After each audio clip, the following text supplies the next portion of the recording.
Hello, hello, hello, everyone. Good evening, good Sunday evening. Happy to have you all here. Of course, as always, I know there's going to be most people trickling in several minutes late. That's fine.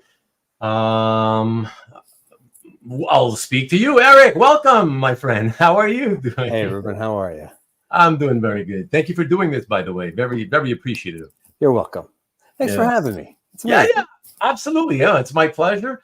And I think it's going to be really fun tonight. We've got more pieces to show than I typically show.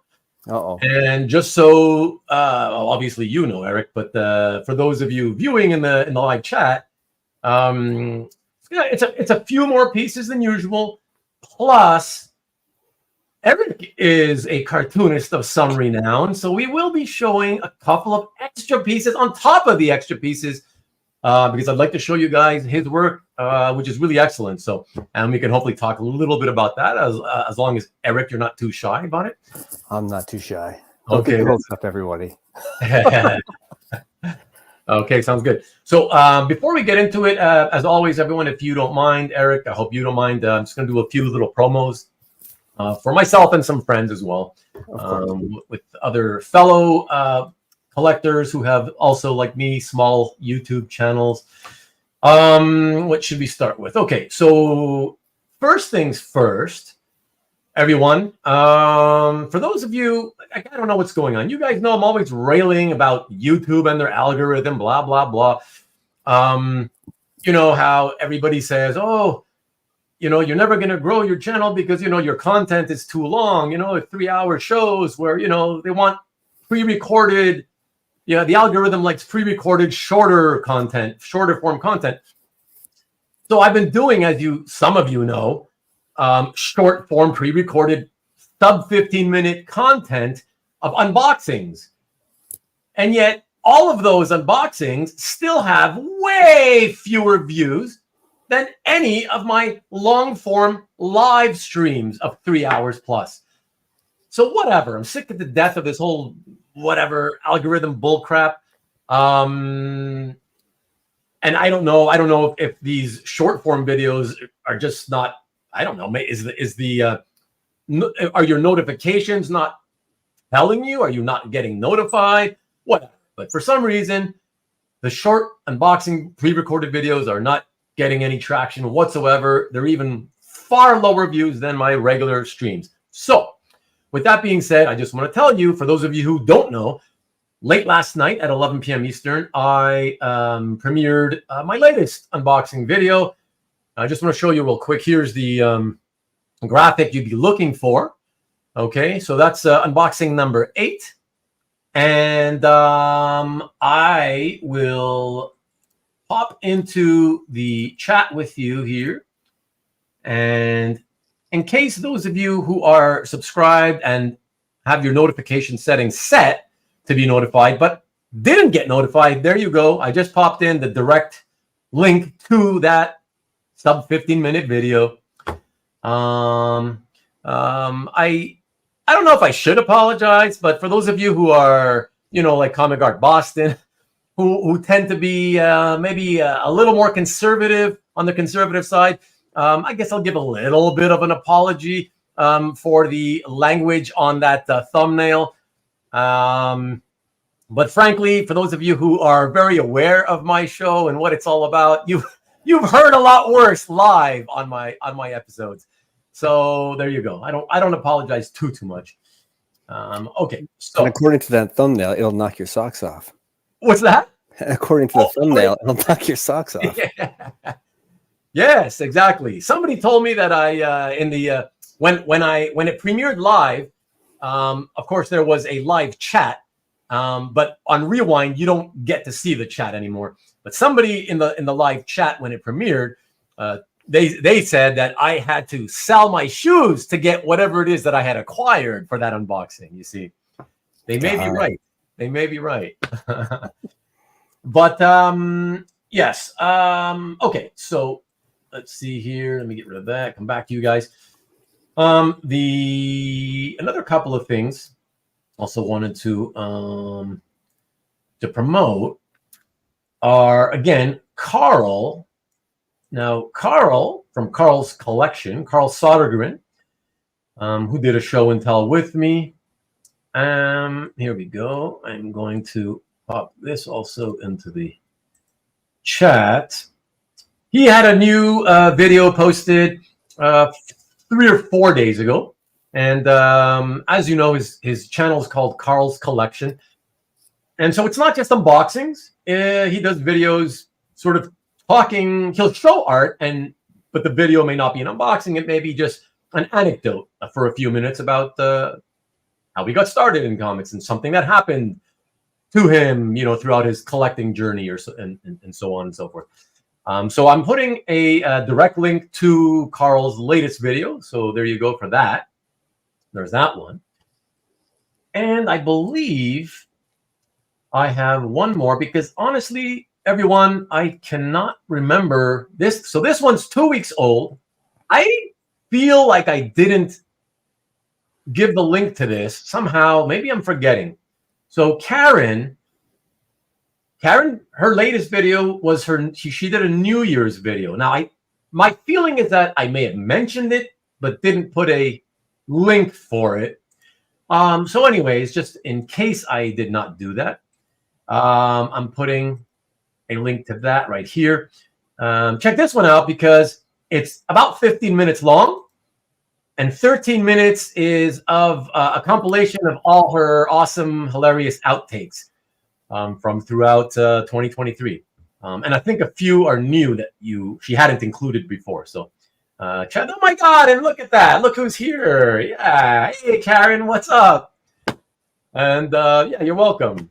So again, if my memory is failing me, and I already promoted you like last week, then okay, I guess you got a second promo 2 weeks in a row. But I feel like I didn't do it, at least not with a link. So anyways, so thank you, everyone. I appreciate that. And let me just take one final look to see if there's anybody else I need to promo. And so we got Karen, we got Carl. Yes, okay. So this is going to be the 3rd week in a row that I may as well do this 3 weeks in a row. So that we can go smoothly throughout the show and me not worry that I'm going to remember or forget potentially. Please, everybody, don't forget to check out Nick Barucci's channel, The Original Art Experience, otherwise known as the EXP, at youtube.com. Actually, you know what? Let me show it to you. youtube.com/the EXP. And that is this Friday and every Friday at 7 p.m. Eastern, 4 o'clock Pacific. It is a combination sales show, art sales show / talk show where you can claim, like a claim show, claim very affordable art as well as occasionally higher end art. So there you have it. Please check them out this coming Friday. And actually, I believe I have. Let me see here. Here we go. I believe that is a direct link to Nikki B's show this coming Friday. It should be. If it isn't, let me know, someone. But there you go. All right. So that's excellent. Nick, again, I know you're not here, but when you pop in a little bit later in the show, I will once again remind you that I already did your promo. So that's fantastic. Let me get rid of that one. And I guess I should mention I've been out of touch for several years with one of my cousins from Spain. My whole family's from Spain. Gustavo Merosa, who lives in Costa Rica. Saludos y muchas gracias, claro. And I don't know why you didn't email me, but envíame un correo electrónico, por favor. Okay? There you go. So that's that. Sweet. That turned out perfectly because 10 minutes, we got more people roll, and they're still rolling in. There's another one who just came in. So slowly but surely. So that's awesome.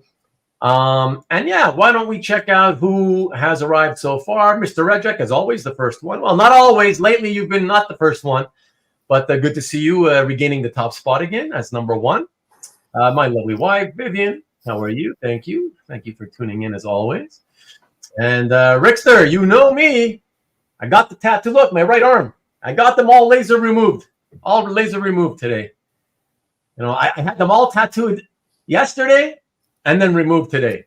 Just, you know, that's how I roll. There you go. You see? She hated them. I had to remove them. Let's see. What else? Exactly. See? I got them removed within an hour. Exactly. I mean, I go to the best, you know, technologically inclined people, and I pay. You know, I got that kind of catch. And what's this? Number one Marvel fan. Good to see you. Que pasa, vatos? Kind of a weird way to phonetically write it, but I like that. Vatos locos forever, ese. And I just want to tell you, because you posted about this, Marcus, I want to tell everybody, I've been busy today working on thumbnails for like next week's show and stuff. And I haven't watched anything. My plan is to start watching repeats of the games probably tomorrow. I got to wake up early tomorrow and the whole doctor's thing with Arwen. So when I come back from that, that's when I was hoping to relax and watch games. So I don't know anything. I've been avoiding it. I don't know anything that has happened today. Other than I guess the Packers probably won because my friend next door, Robert here, says he just emailed me a few minutes before the show and said, how about them Packers? Other than that, I know nothing. And I definitely don't want to know anything about tonight's Lions game against the Rams. That's the one I really want to watch the most. Please, everybody, I'm not kidding. Don't even give stupid hints and teases and whatever and pretend that you're telling the truth. Please just don't even talk about football tonight. I'd appreciate it. Thank you. Please don't. Okay? I don't want to know anything. Otherwise, it's ruined. I hate watching sports live sports once I know what happened. So, all right. So I'd appreciate that. Thank you. I thank you all in advance. Jason, what's up? Happy Sunday to you, my friend. And CJ, what is up? And you got to go out. Furnace is out. Wow. I hope you're staying warm somewhere. Waiting for service. 7 out north of Milwaukee. Wow. Okay. That's not good. Okay. And it's cold. It seems all over North America. Yeah. So good thing I'm not on tonight. I think my wife is going to unleash some language that would even make Horner's eye blush watching the Lions. What? Okay. Well, don't say anything. I don't care what happens in the game. I don't care if we're winning or losing. Don't reveal anything about Lions games, everyone. Thank you. The Lions game. All right. Thank you, Jason, and everyone else. I'm counting on you to zip it. Okay. John Brown, lovely to see you. Good evening to you. Mike Snitzer, been a bit. What's up to you? And of course, thank you. Hello, Karen. Lovely to see you. Tom McDonald. Hey, what's up, Tom? Lovely to see you from Chicago. What is up? Hopefully less than 60 shootings this weekend. I don't know. Let me know. Good evening to Good evening. More slides. Yes, exactly, Marcus. Dan, what's up, Dan Evan? Good to see you. And what do we got? Anyone pick up anything on Heritage this weekend? Yeah, talk amongst yourselves while I flip through everybody, see who else is here. Evening, James, what's up? Hope you are staying warm because, you know, Oklahoma is usually colder even when the other states are warmer.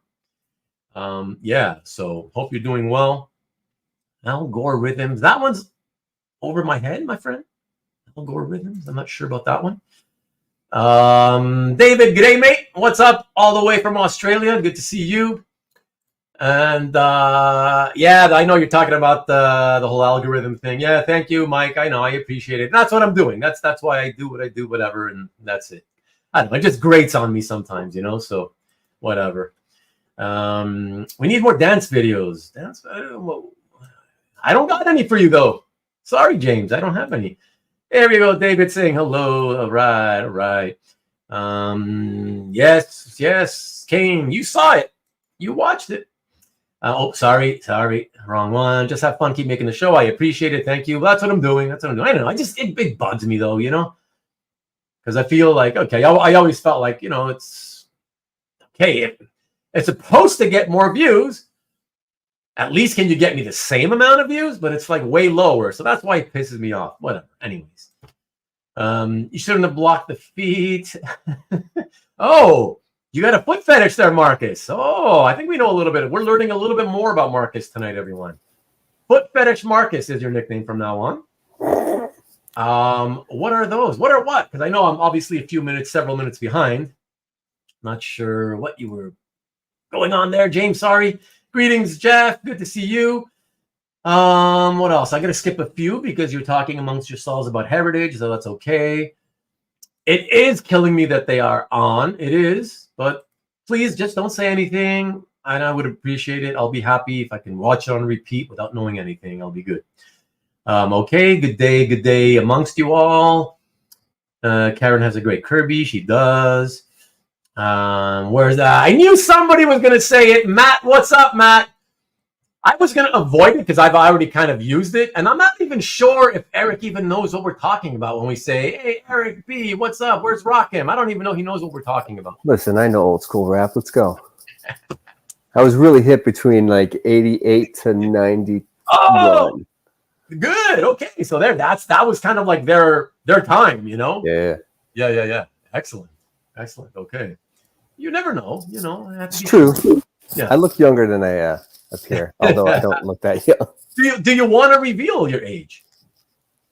Because usually when we talk to, like, I try to get people, the fun part about the channel, you know, what I try to do, other than, you know, screw around and have some laughs with everybody in the chat, on top of showing the art, is also try to let the collectors get to that view the show, get to know the guest collectors a little bit more than just on a surface level.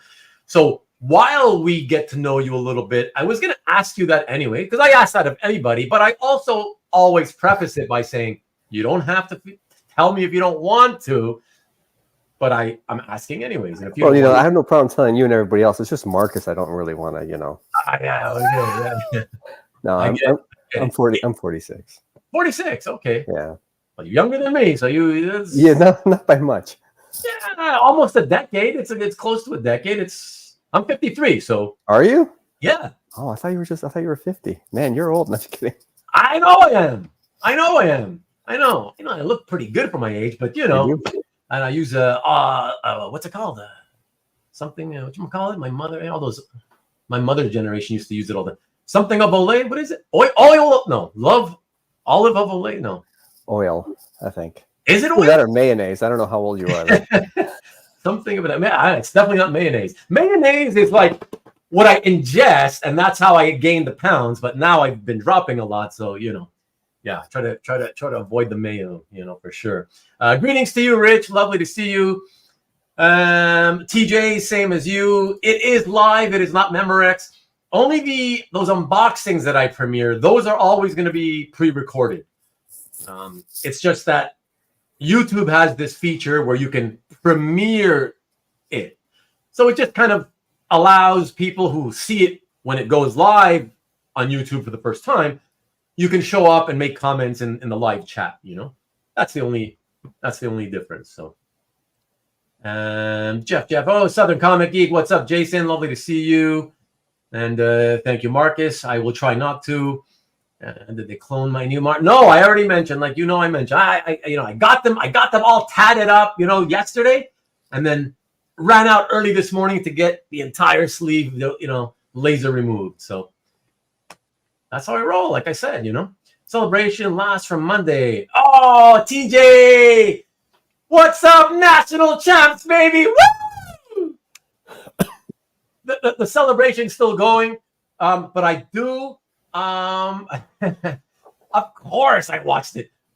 And let me just say, I'm going to say right here, right now for all of you, that while I'm still reveling in the joy of the Michigan National Championship, I'm telling you right now, I am literally terrified already that next year will be a losing season. So from national champs to losing season, very possible at this point. I'm not going to say anything else, but you heard me say it here first, so that if that starts happening next year, you don't start razzing me too much, right? All right. Tom Kaczalowski, what's up? Happy to be here. Oh, I'm happy that you're here, my friend. Thank you. Thank you. Do not tell me the so far. I don't want updates. Don't tell me they're gonna. I don't want to hear nothing at all. Don't tell me. Don't talk about football tonight. Cold in Chicago. Chicago's always cold, Tom. That's for sure. You guys in the foosball. I'm a full-blooded comic guy. Hate sports. Yeah, you're like an artist. A lot of artists hate sports too. You know, you're either artistic or sporty. I mean, you can be both, but it's interesting how life works. Oftentimes, it's one or the other. It's interesting. You're an artist yourself, Eric. Are you? I like sports at all. I like hockey, You curling, auto racing. Did you actually follow it, or you just say, "Oh, I like it because hockey and Canadian"? I used to follow it a lot. Okay, but not anymore. All the players on my favorite team are like gone and they're rebuilding, and it's like, I like Calgary Flames, and it's like really boring to watch them right now. So okay, you're not a big follower right now, but whatever. Okay. I feel, hey, I'm off and on. Oh yeah, no worries, Alberto. Watching football, yeah, no worries, of course. By the way, if you're still here by any chance, you're probably not because this was several minutes ago. Do not tell me anything in case you're listening. Don't tell me anything. Don't post anything about the scores. Okay, thank you. 75. Look at that. You beat Alberto by 2 years, Eric. 75 was a good year. I don't remember that one because I wasn't around. So I'll take your word for it, Alberto. I'll take your word for it. There you go. There you go. Thank you. Oil of Olay, babyface. There you go. Love that. When you see the outtakes on those unboxings, there aren't any. See, unlike Karen and everybody else whose primary content is all 100% pre-recorded, 99.9% of my content is all live, right? That's because I like the live experience, but also I don't want to spend hours and hours editing. And so when I do the pre-recorded unboxings, I just chose to do them all in one take. So no editing either. I do it in one take, just like the way I talk to you guys here live. And that's it. Whatever happens, happens. And yeah, that's it. So no outtakes from me, babe. I might use poutine of Olay. Can you imagine? Oh, poutine. Oh, those cheese curds and the gravy. It's the cheese curds that do it. Oh, yeah. That's so funny. What's up, peeps? Hey, Jason. Good to see you, man. No big deal. Your seniors are leaving. Exactly. The seniors are leaving because they've got to graduate and have no more eligibility left. The other 4th and 5th and 6th year seniors are going to the NFL. And literally a few of the backups, right? The second and the 2 and 3 deep guys that would likely be the starters next year. They're all starting, not all, but some of them are already going to the transfer portal because they want to go to different colleges. So yeah, we're the cupboard's being left bare, and that's why I'm terrified about what's going to happen next year. Got to see the Bruins at Golden Knights. Let me tell you, Vegas brings hockey to a whole new level. Really? I mean, I guess I never thought it would succeed, but I guess when you go from brand new franchise to Stanley Cup champions in what was it, 3 or 4 seasons? That's pretty fast. Yeah. So I guess they just need to work on their logo. Yeah, I would say even the name. I mean, what's up with the name? Plus, I don't know, them plus the Seattle with their very minor league sounding names, right? The Kraken, like, unleash the Kraken, like so stupid, right? Like, I just think it sounds very minor league-ish, I don't disagree. Yeah. My show's more important than football. Good Lord. Thank you. I appreciate it, especially since I'm sacrificing my Lions tonight for that. No, okay, you're talking about, I'm not, and you're such a shit disturber, Alberto. I don't want to. Yeah. Okay, now you know. At least I know you know. So good. All right, everybody, let us get into this. Eric, you ready to get going, my friend? Anytime, man. All right, man. All right. Mainly because I know nothing about football. Oh, there you go. There you go. We don't have to talk about football now, and that's not what we're here for anyway. So, okay. So, Vegas's first cup was thanks to that sweet expansion. That's exactly it. Exactly. Thanks, TJ. Okay. So, as I was mentioning earlier at the top of the show, everyone, got a really cool show and tell tonight of Eric's collection. But he is also a great cartoonist himself. And I was thinking perhaps that we start off with showing everybody a couple of pieces of your own work, Eric, if you're good starting with yourself, talking about you.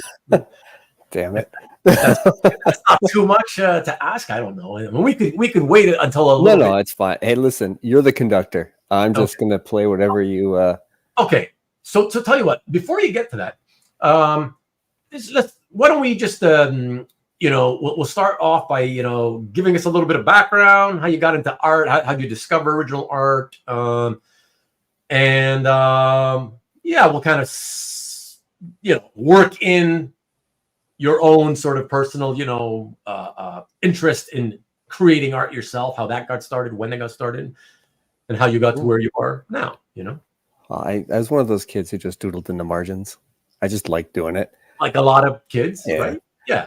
Ninja Turtles were huge at the time, so I started creating my own Ninja Turtles. Thought that was kind of cool. Ooh. Yeah. So would that have been like early 90s at that point, or like, were you still in the 80s, or? No, it was the 80s. This is, I think, late 80s, 88, 89-ish. Okay. It was like elementary school, I think, but like not yet in high school. I went to one school, and then there was like a new Catholic school that opened up, and my mom was like, "You have to go there." And so we went, because it was a Catholic school, or? Because it was Catholic school, and they had no real funding, or they hadn't planned it out properly. So it was just, I don't know, like 10 portables and like a walkway between them with a roof. That was it. But at that point, there was a very small classes because not many people were around. So I just started doodling a lot at that time. But then for the next year, I went back to this previous school I was at. I don't remember the reason. I think there was like a zoning issue of some sort. Oh. Yeah, so I got pulled out, and then there was an art contest, and I said, "All right, I'll just enter it." And I remember I had like this Teenage Mutant Ninja Turtle like T-shirt, and I was kind of like tracing it, and then my sister walked in, and I was so embarrassed. I'm like, "Okay, I cannot trace. I have to actually teach myself to do this properly." So I drew the whole thing. I won the contest, and I was like, "Maybe I could draw," and then I just started going from there. You won the contest? Yeah. And what contest was it? I don't know. It's like a water contest of some sort. It was just they were going to use your art to help on a poster to promote something at the school. That's all it was. It was like they offered it to everybody. Yeah, that's what I meant. Like where did you see this? So was it a school thing? It was a school thing. Yeah. It was just a school thing.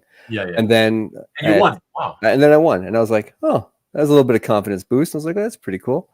When I got to high school, I just kept drawing. And then next thing you know, I was like, I think I want to be an animator. I think I want to draw for Disney. And then I basically made a plan to go to Sheridan. But I didn't get into our school's program. Our program wasn't that great.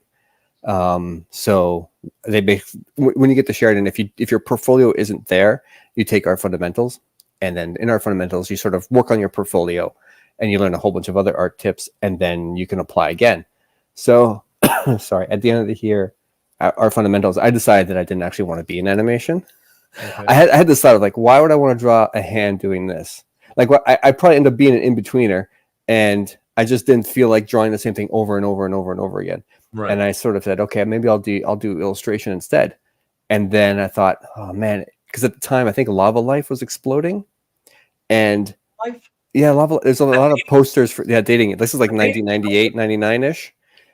In Toronto, there's a whole bunch of posters everywhere, and I was like, the guy who came up with that style, if that's his style, and it's a big national campaign like that, he's got to change his style. He or she, I don't know who it was, right? They have to change their style, because you can't keep going with that style after you've had such a big splash in the market. And I thought, man, then that might be exhausting, always trying to change your style, especially if you're doing work for hire. And then I just saw advertising and said, oh, I'll get into advertising. So I'm in advertising now.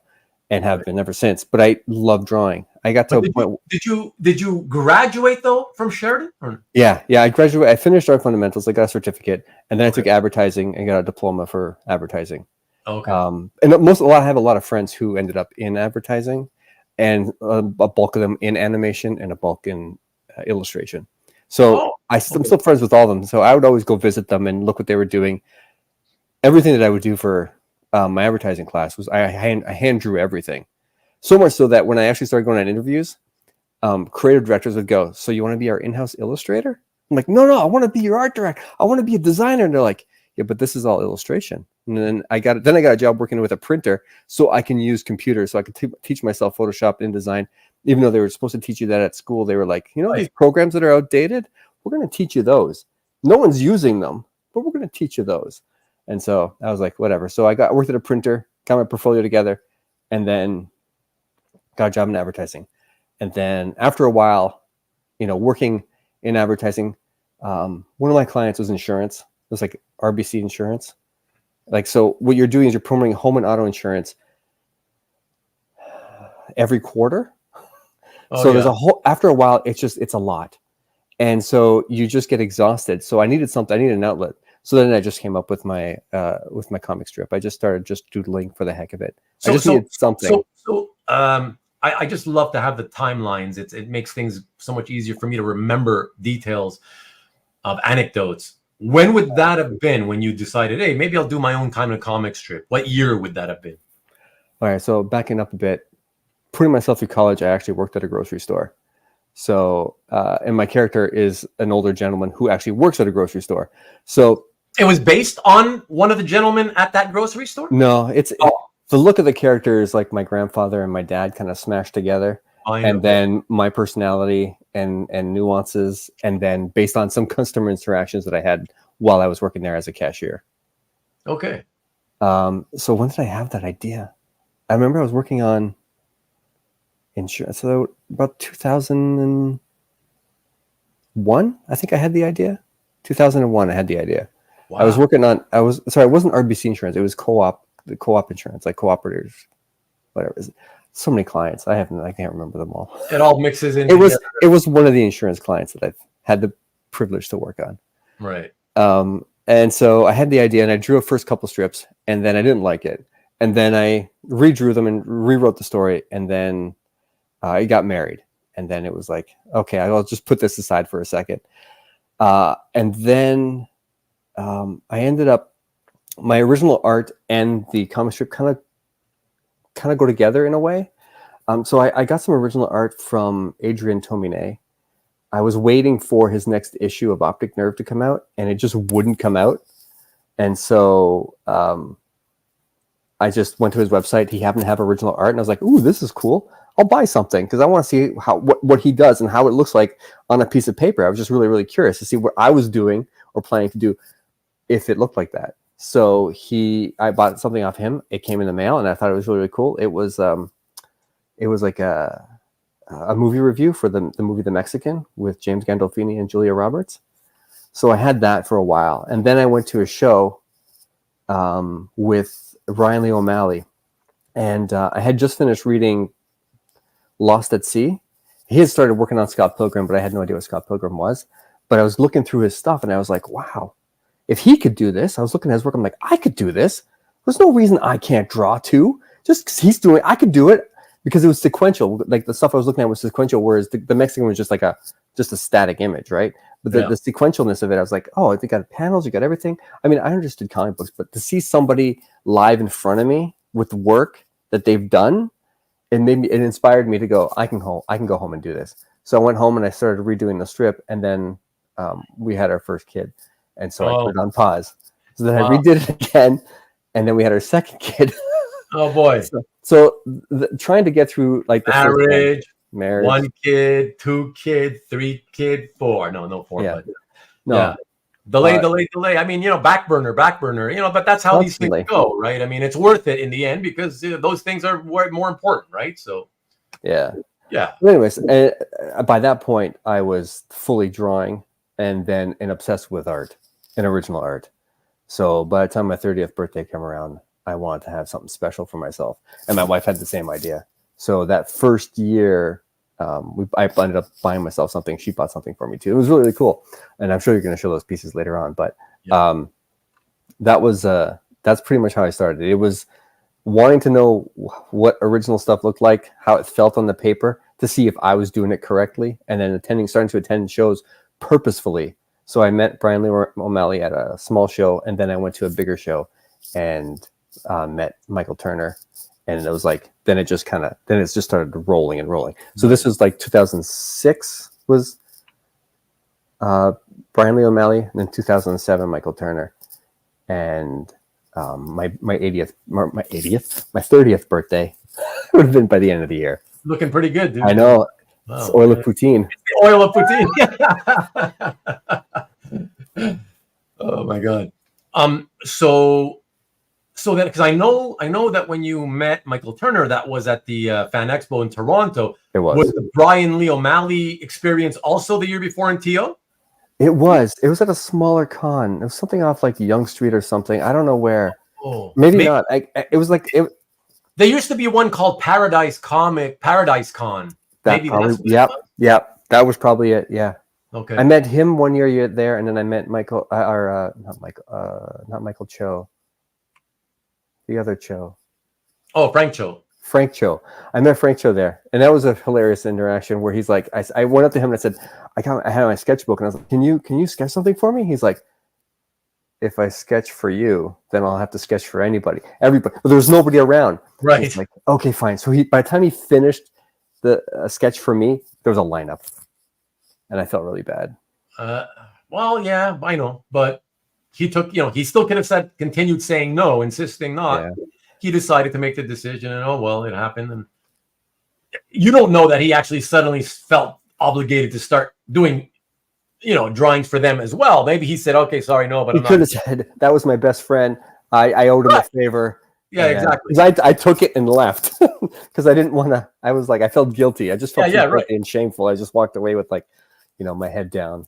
Yeah, I totally get that. Give me 1 second. I just wanted to say, Kenneth, lovely to see you this evening. And yes, we're aware. I know you announced it on Nikki B's show on Friday. So heart surgery is always serious. I want you to know that we all have you in our thoughts. And anybody who prays, please keep Kenneth in your prayers. Because surgery of any kind is always serious. Mm-hmm. So when it's heart related, it's even more. So all the best to you, Kenneth, in the next couple of weeks leading up to that.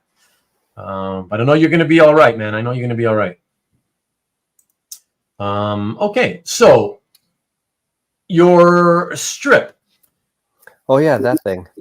Tell everybody, first of all, what is the official name of it? It's called Bob's Market.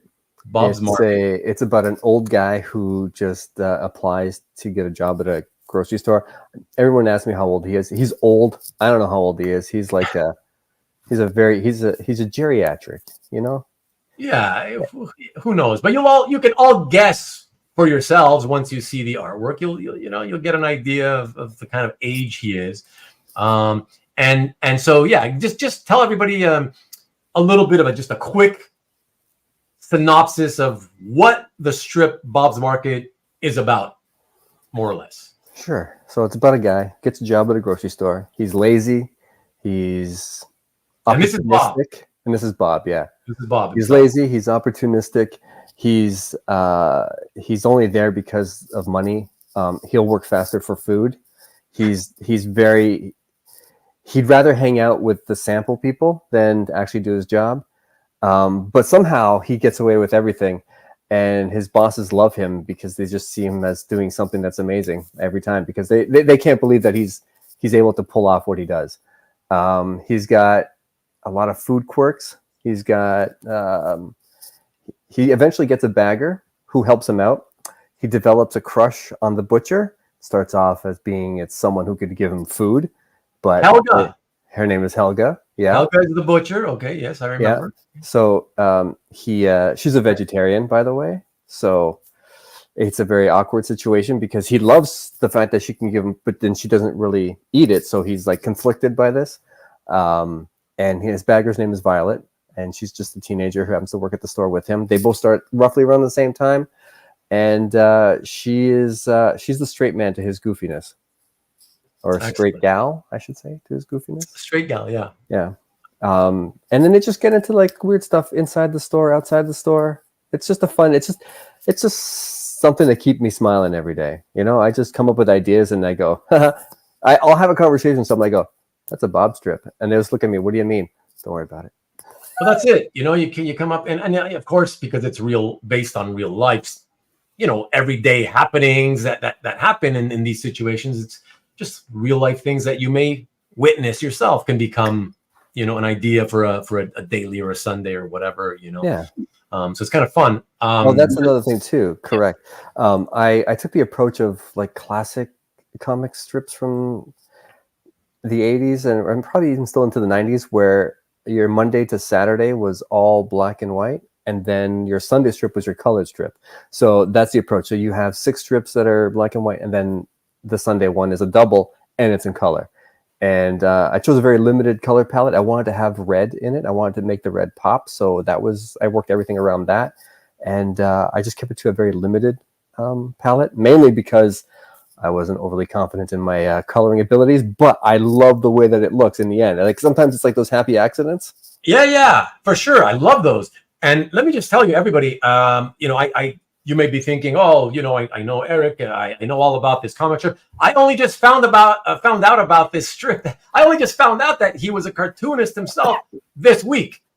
So clearly, he's not a self-promotional type person. No. And I also want you guys to know, just to sort of emphasize how non-self-promotional he is. He has put together 2 separate volumes of his strips. Okay, he doesn't really have any of the first volume left, but he has his second volume. He's got plenty of copies of those available.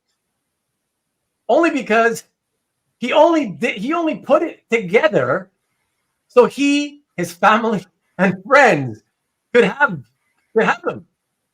Doesn't bother to try to market it or put it out there or whatever. That's what kind of also blew me away, because I'm like, it's not like he's, a lot of people do one thing for a living and they draw on the side. And frankly, a lot of those people's abilities in drawing are not great, whatever. I'm telling you, and I've told Eric this, his stuff is like pro quality. It's pro level. So it's mind blowing to me that he doesn't make an effort to try to put his stuff out there. And that's why I wanted to talk about it, or have him talk about it tonight, and just show you guys a couple of examples.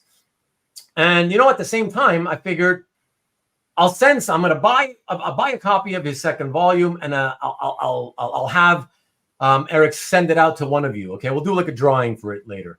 Cool. Okay, I think that'll be fun. And in case you guys think you're missing anything from the first book, because I knew that it was a very limited one, the only reason I have extras of the second volume is because the printer is a friend of mine, and he said, Eric, this is good. You should print more of it. And I was like, nah, I'm good. He's like, no, I'm going to print more so you can have more. But as Ruben has said, I've done nothing with it. I work in advertising, and I have not promoted it, mainly because I just want to draw, and I love the fact that I have a book, but I just want to draw. That's all I want to do. That's a true artist. You just want to spend whatever free time you have creating, not being the business guy trying to promote and sell and whatever, I get that. Maybe I should hire you. I don't know. I don't know, man. So far it's working out pretty good, but I'm also working for free at this moment. So, True. That's true. But we'll see. We'll see how things go. But no, in all seriousness, why don't we show them the couple of examples that I decided to bring tonight? Sure. And additionally, I just wanted to say one last thing. Yeah. In book 2, whoever ends up getting it tonight, which is congratulations. I'm sure it'll make it, at least a couple of them in there will make you smile. But there's a nice healthy recap. So whatever you think that you may have missed in book 1, you haven't missed that much. I've recapped the beginning in 16 strips, so that way you're all caught up as to what's going on with Bob. He gets hired, he goofs off, he meets a girl, and then on with the show. Sounds good to me. So, and since I just found out about it this week as well, I'm gonna have to. Oh, and we might as well mention. Do you want to mention? I don't know. Do you want to mention what the plans are for now that you have 1 and 2 and you're already working on strips? Yeah, the third book. So yeah, again, the third book is all written. It's all penciled, and I'm in the process of inking it. So I do everything like by hand. There's no digitalness to it all. The only digitalness is in the end I end up coloring it digitally, and I end up doing the writing in it digitally. So an actual strip itself, I used to pencil in the copy, but I've never felt comfortable inking it because I always change my mind. I used to take the GO train into work. It's like an hour trip back and forth. So I would always keep thinking, and I would go, oh, I'm going to change the copy here. So I never inked the actual words. So I do those afterwards as well. Okay. And you know what, guys, I'm going to set up the software so that we can do that giveaway.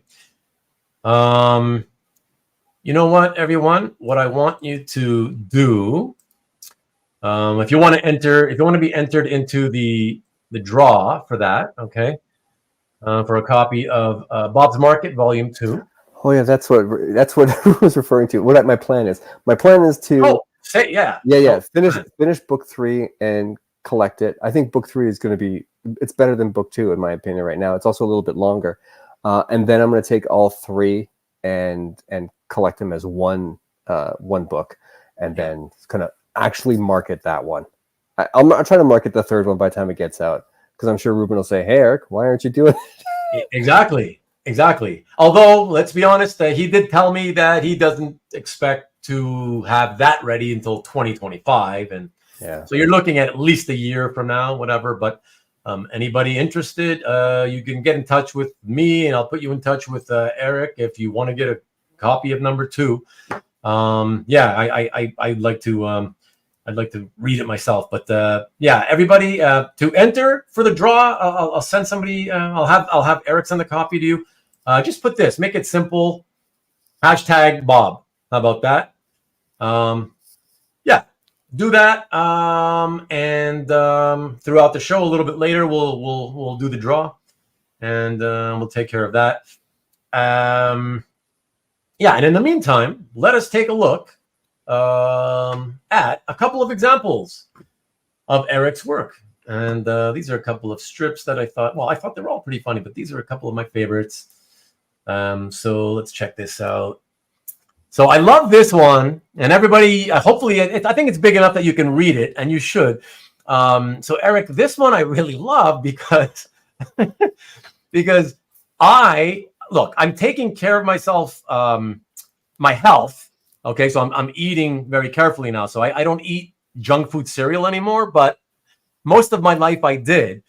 And what I loved about this one, I could so relate to it, because one of the junk food cereals I used to eat was Nesquik. Yeah. Right? Nesquik with the bunny. And as soon as I saw it, I was exactly right. So it's like I just love the writing on this is spectacular. I was just like, so it's just a bunch of small brown balls. Yeah. And the mascot is a rabbit. So I'll let that sink in for a bit. I just love it. It's like, I'm sure it was just an oversight. I just love that. So that's pretty awesome. Very relatable, which is why I love it. And like I said, the art style is very, very precise, defined, definitive. It's fantastic. I really, really love it. And here, let's take a look at. I figured I'd show one daily and one Sunday. So this is Sunday with only. I love this because only one panel. I believe the last panel has the dialogue. That's what it has to be. It's perfect. So take a look at this, everyone. This is Bob with the butcher at his supermarket. Helga going out on a date. Check this out. And by the way, I love the fact that you have scoops. With the Toronto area ice cream chain there. So that's kind of fun in that first panel. But yeah, I love what you did, not only with the artwork, but mistake or happy mistake or not, really love the limited palette. I think it's perfect like this. I don't think it needs traditional coloring. I like the browns, grays, and red. I think it's fantastic. So trying to make the red be the thing that you sort of focus on. And yes, yeah, it pops, man. So yeah, no, I love that. I love the fact that it's so cute, right? It's so cutesy, so romantic, right? And she's all happy. He's slurping away on his drink, right? And then the two little panels with okay, let's put our hands together, let's clasp hands, and it's like, he's passing the poster for the night he put the moves on her. Don't you just love foreshadowing? Yeah, sometimes. She's gonna give him the beats if he tries anything. I love that, man. That is so good. Oh my god, I thought that was hilarious. That's so good, man. Yeah. So thanks. Yeah, that's just classic. It's classic kind of humorous dating type stuff, and yeah, it's scoop of real life kind of things. That's yeah, I love that. I love that. Rick Welch wants to tell us, Bunny Rabbit. Yes, indeed. Hey, Ian. Nesquik was the inspiration for that story. Oh, okay. It makes no sense. You just look at it and go, what? Why? So right. It's like, what? Really? Nobody thought that somebody might think that we're serving rabbit shit in the form of cereal here. It's like, what? I know, it's crazy. There's 2 follow-up strips to that one in the 3rd volume that I think are great. Okay. I'm look forward to that. Ian, you hashtag because we're doing a giveaway of a compilation of strips that Eric himself created, wrote, and drew. There you go. He's holding it. Hey, awesome. Bob's Market, Volume 2. I'm going to have him send a copy to someone. So that's why you put the hashtag in there. So yeah, that's very awesome, man. Thank you. And I like small. Look at you. Brown. I like small brown balls. I used to like eating them. Oops. Hey, what's up, Lyle? Bonjour. The battle. Which battle? You better not be. Don't talk about football today. I don't want to talk about football. So if that's what you're talking about, please don't talk about it. Oh, Hart, what's up? You made it. Sorry for the late arrival. Don't ever apologize. Hello, Eric B, Vivian, and Ruben. Hello, my lovely friend. Good to see you too. And look what Karen says. She's giving you a compliment, Eric. This is amazing, Eric. Look at that. Hey, you see? Oh, and by the way, Karen, I want to tell you only because you did tell me earlier privately that you probably wouldn't be able to watch tonight. So I'm assuming you're probably going to take off early tonight. And in case you do, at least go back and watch on Rewind because Eric is a big J. Scott Campbell fan. So we've got some kick-ass J. Scott Campbell stuff tonight. So just wanted to let you know. I know how much of a fan you are. So yeah, dig the popcorn close-up. Top-notch lettering. Look at that. Even the lettering gets praise, Eric. Look at that. That's awesome. She's going to give him a move he won't come back from. Exactly. Exactly. Look at that. Okay. So everybody, only approximately half of you, surprisingly enough, have entered. And now that's okay. Yeah. If you don't care enough to want to have a copy of, maybe you're not into strips or humor or whatever, or humor art, whatever, and that's fine. But I do have to mention it just in case, because people are in and out. So just in case, you don't know what I'm talking about, because you might have just come in or whatever. We're giving away a trade paperback copy of a comic book strip that Eric himself created, draws, writes. And to win the copy we'll give away, you just have to type in hashtag Bob, B-O-B. Okay, just like a #1 Marvel fan here on the screen is doing right now. Okay. All right, and that's it. That's enough. That's enough. No more Bob. There you go. You know what? They didn't come here for Bob. Yeah, and we'll get into the rest of the show and tell of his collection.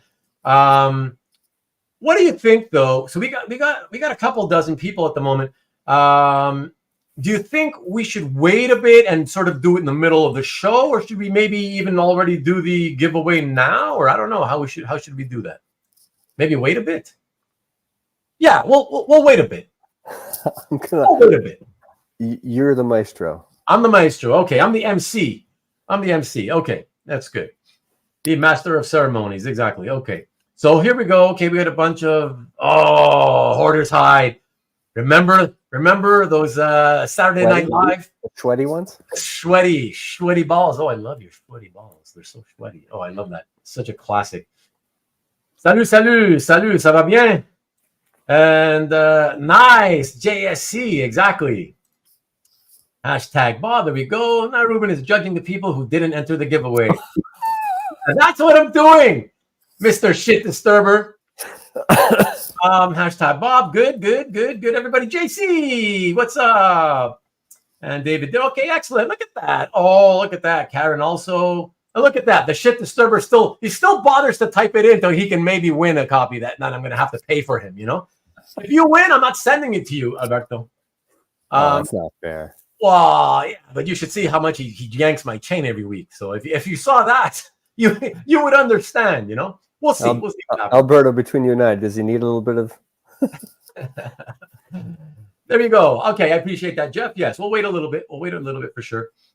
Just remember, though, I'm telling you guys right now, if you want to be the winner, if your name comes up, you need to be here. Or at least you need to be logged in. Okay, so if you need to leave because you want to go watch the football game a little bit, or you need to go take care of the kids, the family, the wife, husband, whatever, that's fine. But leave your browser open, okay? Your name still needs to be live here in the chat, okay? So please remember that. And yeah, he deserves a little shit talk, Eric. He says what he says. Yeah, whatever. All right. Okay. So let's get into the show and tell for the collection. And I figured, Eric, given what we spoke about privately already, that the way to start off this particular show and tell probably be pretty appropriate with this first piece, one of your first pieces, and maybe you give a little background story on this one. It's kind of why I wanted to start with this one anyway. So let's take a look at this. So this is my Michael Turner. So after, as I'd mentioned, after I got the one piece from Adrian Tomine, and then I went and saw Brian Lee O'Malley. Yeah. I got this piece it was closing time at Fan Expo. He had been at a table constantly. I'd walk by and I'd wave and we'd wave. Like we had this silent movie rapport between the two of us. And he kept looking at me and like, as if I was going to go in, but the line was too long all the time. So I never went in. Right at the end of the show, he was packing up and I saw him and he saw me. And then I kind of motioned into my bag and I pulled out my sketch pad and I pointed at it. And he said, he just, again, all silent movie. He just said no. He shook his head and he just pointed at his wrist and saying, we're out of time. And I said, okay, it's all good. So I put it back. So he looked one way, looked the other way, and then just called me in. And I just went in. He did this in 5 minutes. We had a great interaction. It was fabulous. My conversation with him and how fast he was able to put this together, and just the graciousness of it all, I was floored. And at that moment, I said, you know what? I think I need to talk to artists at conventions. I think I need to, engage with them and get sketches from them. And that was a big part of what I started to do afterwards. So this was the one that kicked that off. Cool. Because he was like the biggest name that I knew at the show, that I had seen at the show at the time. Unfortunately, he would pass on the year later. Like I think in 2000. Yeah, that's right. It was not long after that. Yeah. So it was. I'm curious though, because you were saying that the way it happened, and of course in my head I visualized how that could be happening, but because of the fact that he saw you motioning going towards him, and then he went. Well, I was far away, and then I just kind of reached into my and I opened it up. I get that. I get that. I guess I'm just curious. how far were you that you still noticed each other and he had to do that, you know? Like, you're talking like 50 feet kind of thing, like, or was it like a 10 feet away or 15, 25, something like within that range. It was a good distance. Far enough that you wouldn't be like, you would have to yell to each other kind of thing. You'd speak loud. Hey, Michael, are you doing sketches or whatever, that kind of thing, right? Yeah, but he had seen me so many times, so he recognized me instantly. Okay. And so he waved, and I waved back, and then that's when I opened it up and said, there's no line now. So I'm like, huh? How about now? And so, okay, I get it. Yeah. Thanks, Nick. I appreciate it. I thought you weren't coming back, man. Let's rally the likes. Yes, please. If you're here, please, everyone, and you haven't done so, can you just please click the little, should be right around my index finger, right beneath my index finger, somewhere around here. There's a thumbs up icon. If you could just click that, it's not going to give me any money, right? But it just sort of helps the algorithm hopefully put the video eventually in front of an extra person or two. It's all about just trying to grow the hobby and have other people find more content about our hobby. So if you could do that, I'd appreciate it. Thank you for getting it up to close to 30. So thanks, Nick. I appreciate it. Have a great night, man.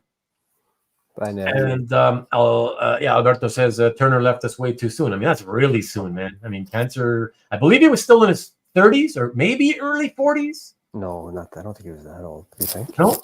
I feel like he was much younger, but I can't remember. I don't know, but it was young. Like it was just too really young. Yeah, exactly. Hey, Mike, what's up? Excuse me while I whip this out. Nice. I love it. So great. Imagine Mr. Turner was still with us and the art that he would be creating now. Yeah, I'd love to get a Spider-Man by him if he was still around, because he was starting to figure Spider-Man out and didn't fully get him, and then he started to get really good, and then it was over. Yeah. What's up, Rich Danny's? Look at that. Good for my ego. Whatever. See, everybody remembers Rich is one of the local Toronto area collectors who gathers with us at Jeff Singh's house. Thank you. Yes. Okay. I was right. Late 30s, 37. Yeah. Thanks, Tom. Super. Yeah. Super. Thank you. Yeah. Thank you, Tom. Now you say, you make a little joke at my expense, and then you say, "Hey, dudes, like everything's cool, right?" But speaking, thanks, Lyle. You're second, but thank you. Speaking of Toronto area guys, so let me just quickly show you, as well as Rich there, who just made fun of me. I showed you guys this in a previous episode many months back in the fall. This is at our last appearance at Jeff's. This is Eric and I. Hey, look at that. Look at Am I wearing the same shirt? What's that? Apparently, I might be wearing the same shirt. Oh my God, is it? I don't know. I can't tell. I have lots of blue, dark blue shirts. Let me see. It might be. Wow. That's kind of cool. What a coincidence. Holy crap. Hey, this means something. I have a uniform. That's what it means.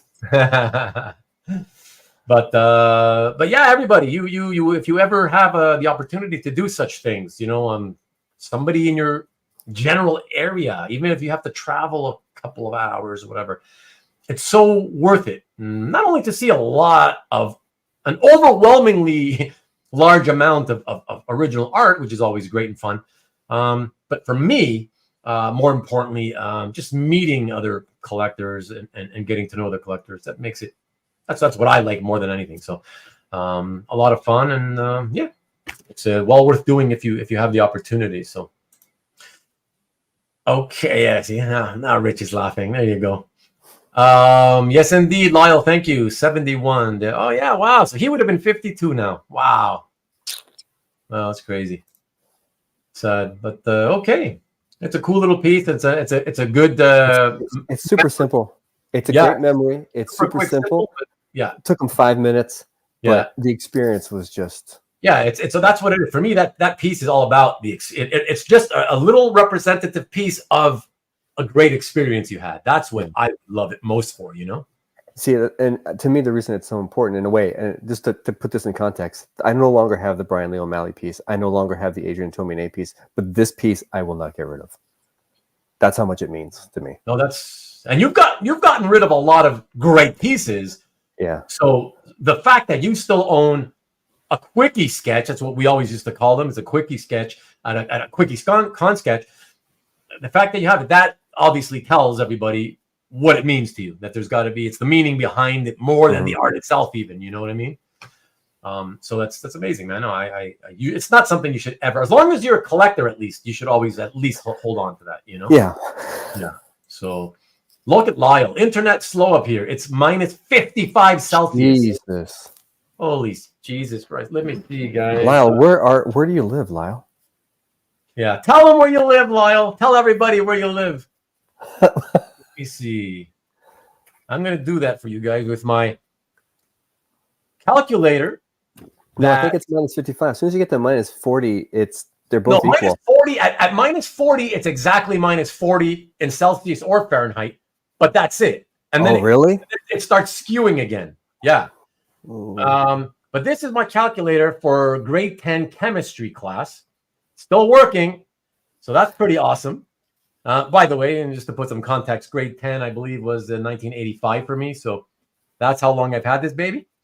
So minus 55. And then from metric to Fahrenheit, 131. Does that make sense? No.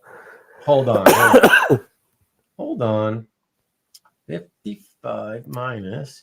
I don't recommend you guys take Professor Rubin's class. I don't know. It keeps showing me 131. Anyways, it's really cold, everyone. Yeah. It's No, it's not Alberta. He's way up north. Yeah. Albert, you're probably not off, man. Let me see. Eric is using his clothing budget to get art. Who needs more shirts?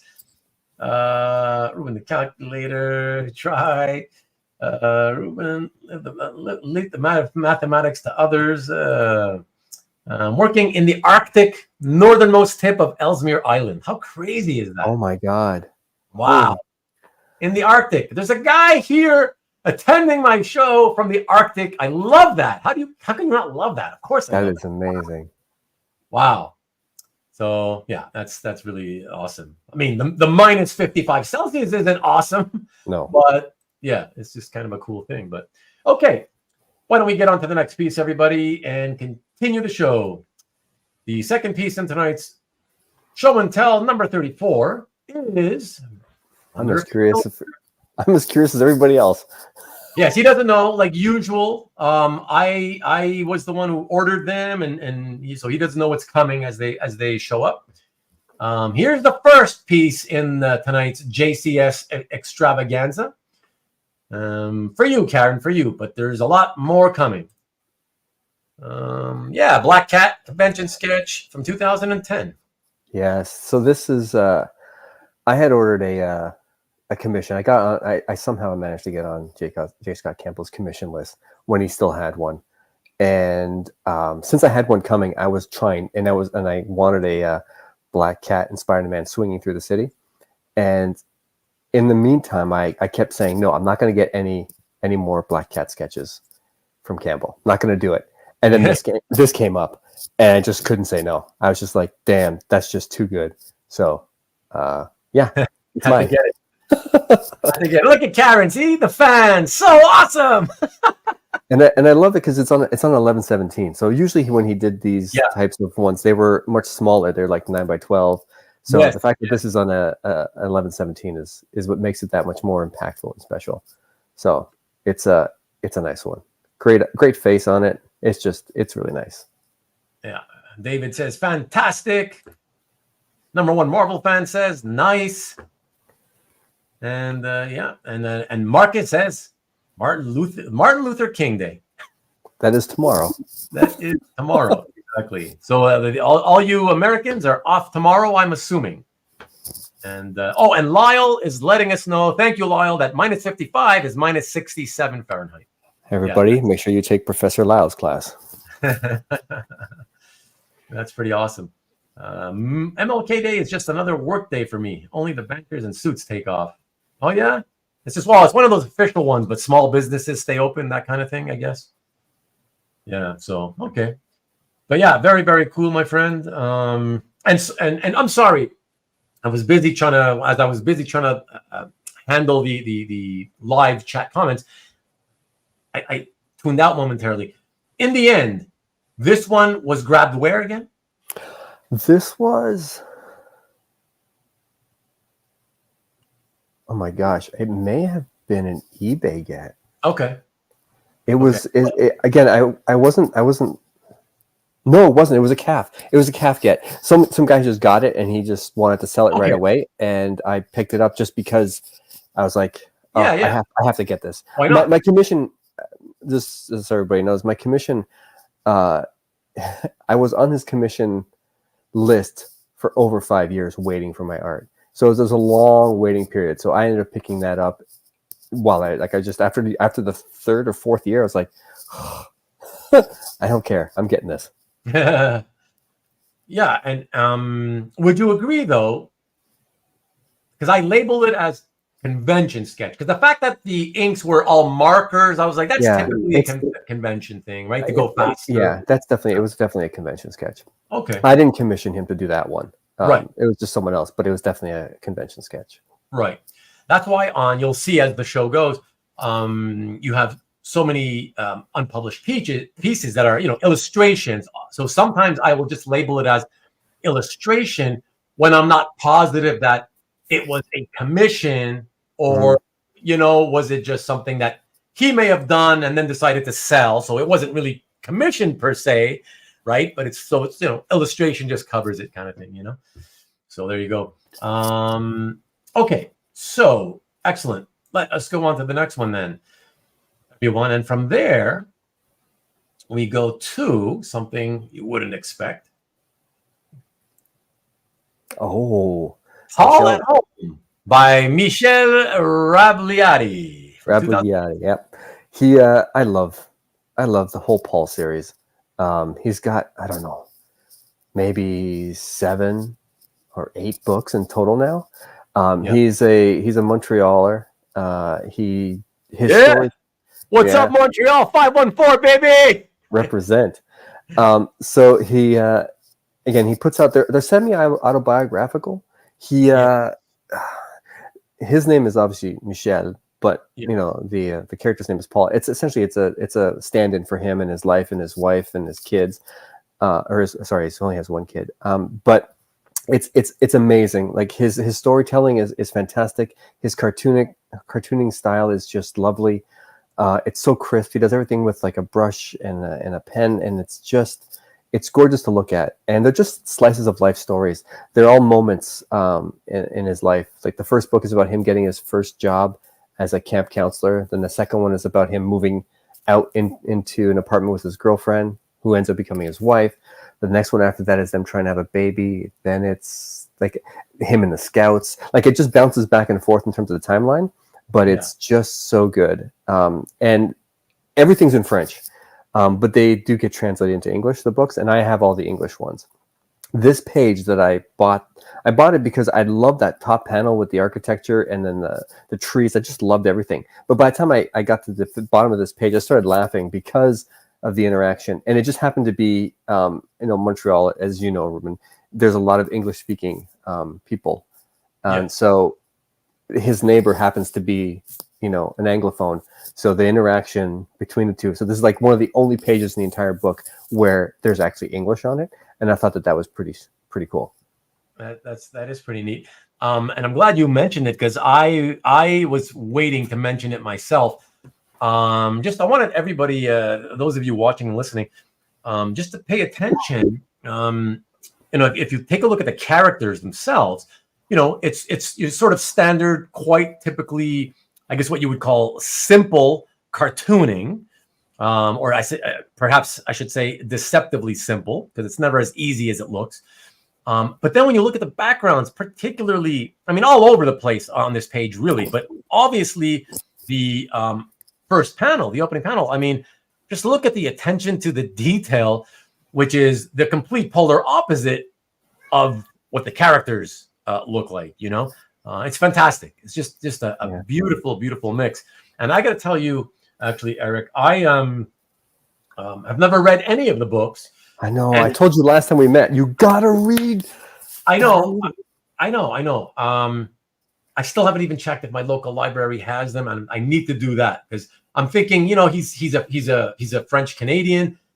If anybody would have him at a library, it would be the Montreal Library, So in Quebec, he's a rock star in Quebec, right, which is amazing. Like for me, because in case nobody, if you guys don't know, my last name is Belanger, which is French. Oh, but, wait. What? I Okay, always I'm thought sorry. it was Belanger. No, come on now, it's Belanger. Let's go. Anyways, every time I read his stories, it reminds me of like being with my family, my parenté that's in Quebec. So it feels like home in a way. So there's a nice warmthness to it that I get out of it. But they're great stories regardless. In fact, I love Michel Rabagliati so much that I would he's who I want to be when I grow up. Nice. He was he essentially started as a graphic designer and then became an illustrator, and then that's now what he does. So, Yeah, I did read a little bit of a bio on him, and he apparently only started cartooning in his 40s. Yeah, like late 30s, yeah, early 40s, yeah. That's wild. Well, he was still a graphic designer at that time, right? So right. Let that be a message and a lesson to some of you that it's never too late to start something and get something done if you have a dream. Right? I cannot argue. Listen, I look up to the guy. I want to be him when I grow up, and I'm 46. There you go. And you still have a long ways to go before you grow up, Eric. So, but you'll get there. I have faith in you. One day. All right. Let us go to the next piece in tonight's show and tell everybody. And for this, as I mentioned, you're going to see kind of a couple of artists quite a few times. Yeah, apologies. So tonight's show. Sorry, go ahead, Eric. When I first started collecting, just Scott Campbell was my guy. That's who I wanted to have my larger collection on. I think in total, I ended up having. I've owned 11 pieces by Campbell. I've shed those. I've sold those to buy other pieces, or traded them in at some point. So now I think I have 6 left. But he was my first person that I was like, I need to collect this. And then secondly, I was kind of out of favor. I had a couple negative experiences, mainly with con sketches. One of them was it was awful, like the worst con sketch I've ever received. And I was like, I can't believe I have to directly that you got from him directly. No, not from Campbell, from somebody else. Then somebody else. Yeah. And then I overpaid, and then Campbell canceled my commission. So all 3 were commission related, and I was just disenchanted. And then I swapped over. Then I read White Knight and fell in love with Sean Murphy. I had known Sean Murphy before because of the Wake and other series he was working on. But as soon as I read White Knight, I was like, oh my god.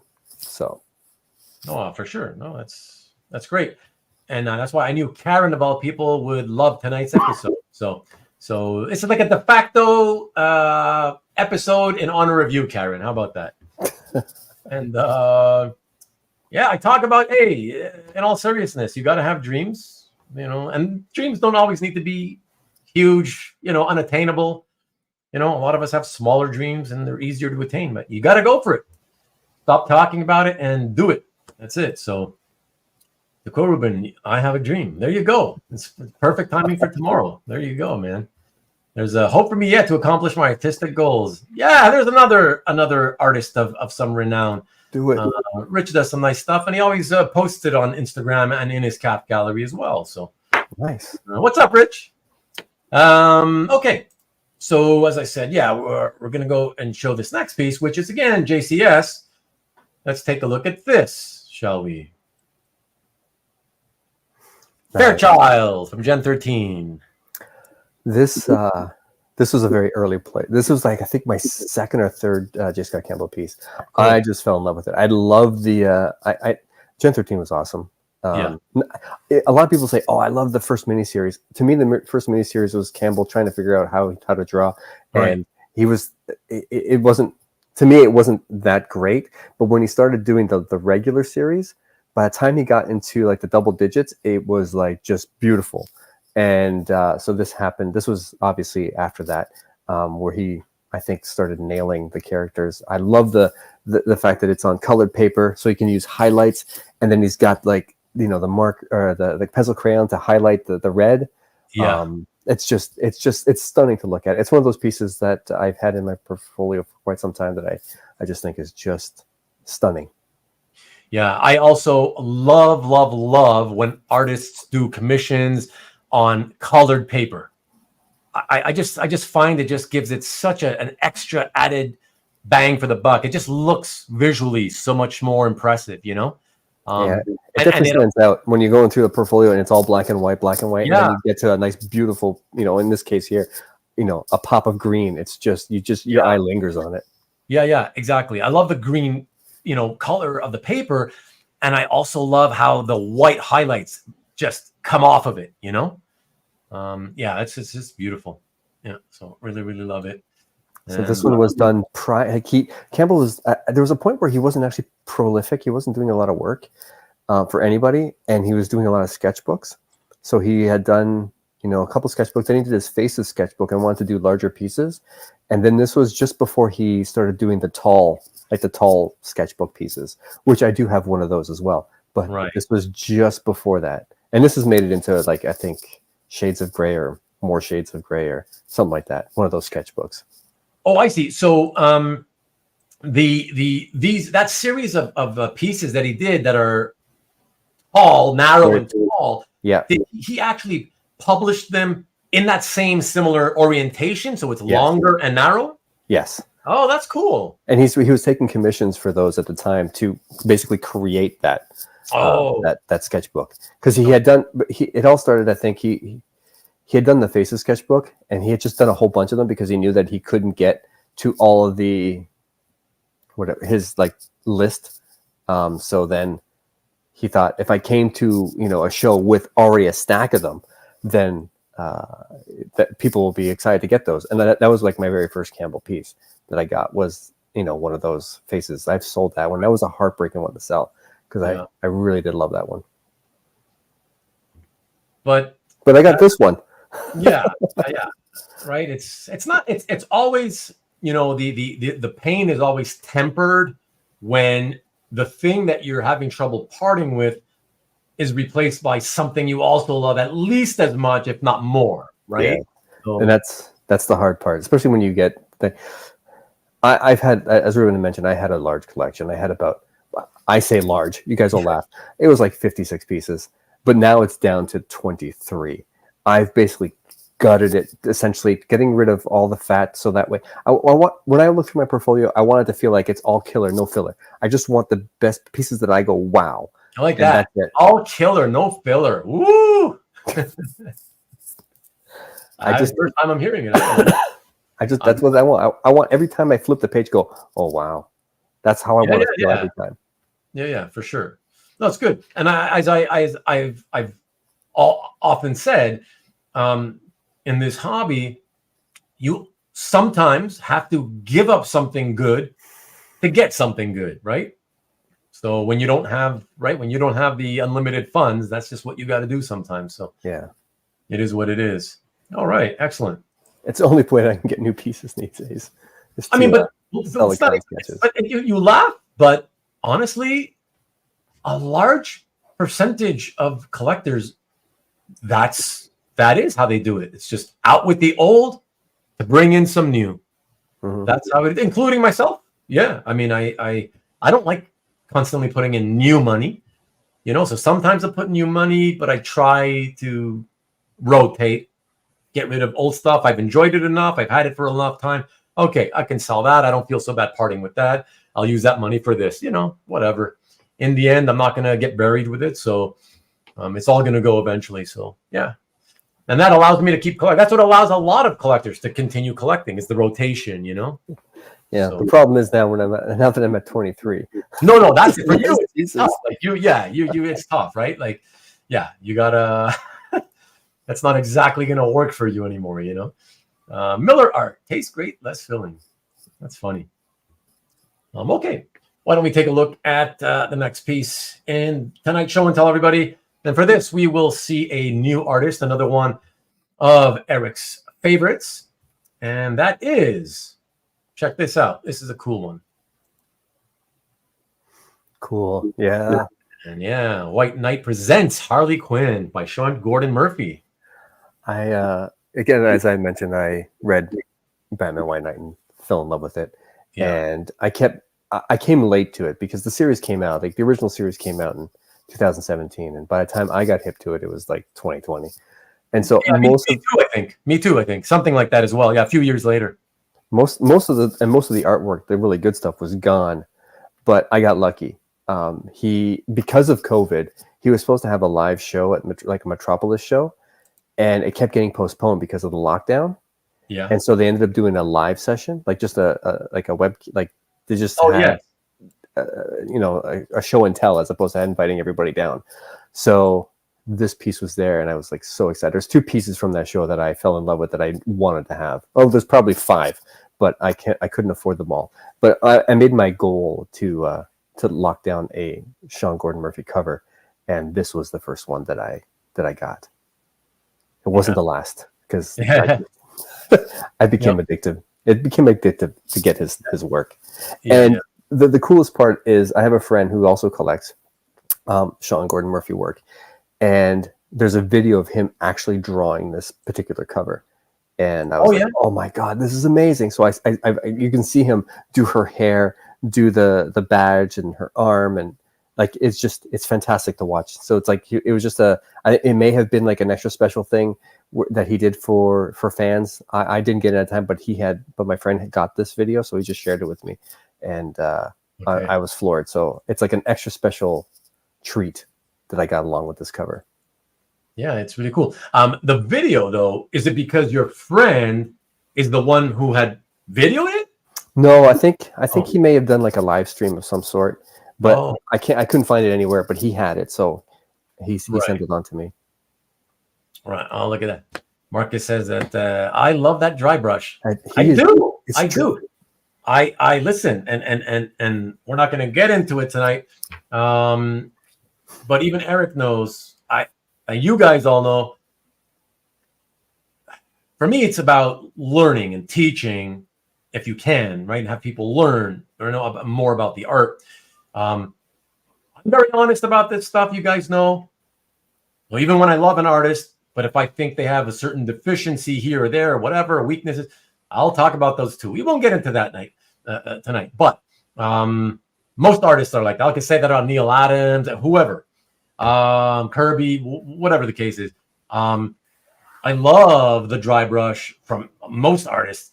Sean Gordon Murphy's work is the reason I bought that Batman book, the White Knight book, is because I saw some people posting some art a few years ago. I was like, oh wow, I love that. I love the style. It's really, really nice. I bought it, but he does certain things that I also don't like, that I explained to people when we were at Jeff's house a year ago or whatever. I'm not going to get into that, but yes, we didn't get into that, so we'll get into it next time. Okay, sounds good. A good debate. But no, in all seriousness, I do love dry brush. It's just a cool technique, and Murphy does it as well as anybody. I find it really, really fascinating. So it's really, really, really interesting to see. So we're going to see a lot, guys and gal. We're going to see a lot, in my opinion, even cooler looking XGM pieces. So stick around and you'll see those. FYI, Sean Murphy just released a new Zorro book this week. Really? Yeah, I backed the crowdfunder, and I've been waiting for. Okay. Yeah, he crowdfunded it, and it's through Massive Publishing, and he also it's going into stores. I could actually read it now too because of the crowdfunder, but I'm not. I'm going to wait until the full, because I got the collected edition. That's the one I wanted, as well as because his stuff is fantastic in black and white. So he also offered a 1117, almost like master, or not master, like absolute edition kind of artist edition style, and that's what I'm waiting for. So I'm not going to read anything until that arrives. So thanks, Tom. Because you're saying that's definitely happening. Oh yeah, it's definitely happening. Okay. I mean, Okay. he's working on the 4th issue now, but I think Okay. every month he's gonna release. It's only 4 issues, so he's gonna release 1 issue every month, and so that gives him some runway to finish that last one. Right. Yeah, sure. He's got to buy himself some time, right? So I got it. Thanks for mentioning that, Tom. I appreciate it. Yeah. If you guys do like Zorro or like Sean Gordon Murphy, if you go to his Instagram, there's so many amazing. He's done a lot of work in progress, and it's just stunning. I feel like the Batman Beyond stuff. He had been doing so much DC work that it feels like the Zorro has reinvigorated him, because some of the stuff that I've seen is just blown my mind. Like, it's just beautifully done. So That's cool. That's cool. Yeah, I want to check that out. Is that one of those things though where you can only get it if you do the Kickstarter or the crowdfunding, or is it because some of these guys, they'll do it crowdfunding just to get it produced, but then they eventually sort of, I don't know, they get the distributor and pick it up, and you can ultimately eventually get it through like your comic shop or something. So yeah, he did that, I think, with Plot Holes, which is his previous one. So his idea is to do one for him, one for DC, one for him, one for DC. Like, he's doing like a back and forth. Yeah. And so with Plot Holes, I think it was all crowdfunding, but then after it was done, then he put it into the stores. In this case here, he got the crowdfunding to help get it produced, but you can also go get it in the store at the same time. But for me, I'm like, I already paid for the crowdfunding, so going to buy more of it in the store just seems like excess. I've already made my commitment, so I'm good with that. Right, I got you. Yeah, for sure. Okay, all right. So this next piece, everybody, is a cool. I love the cartoonist style. I love the book.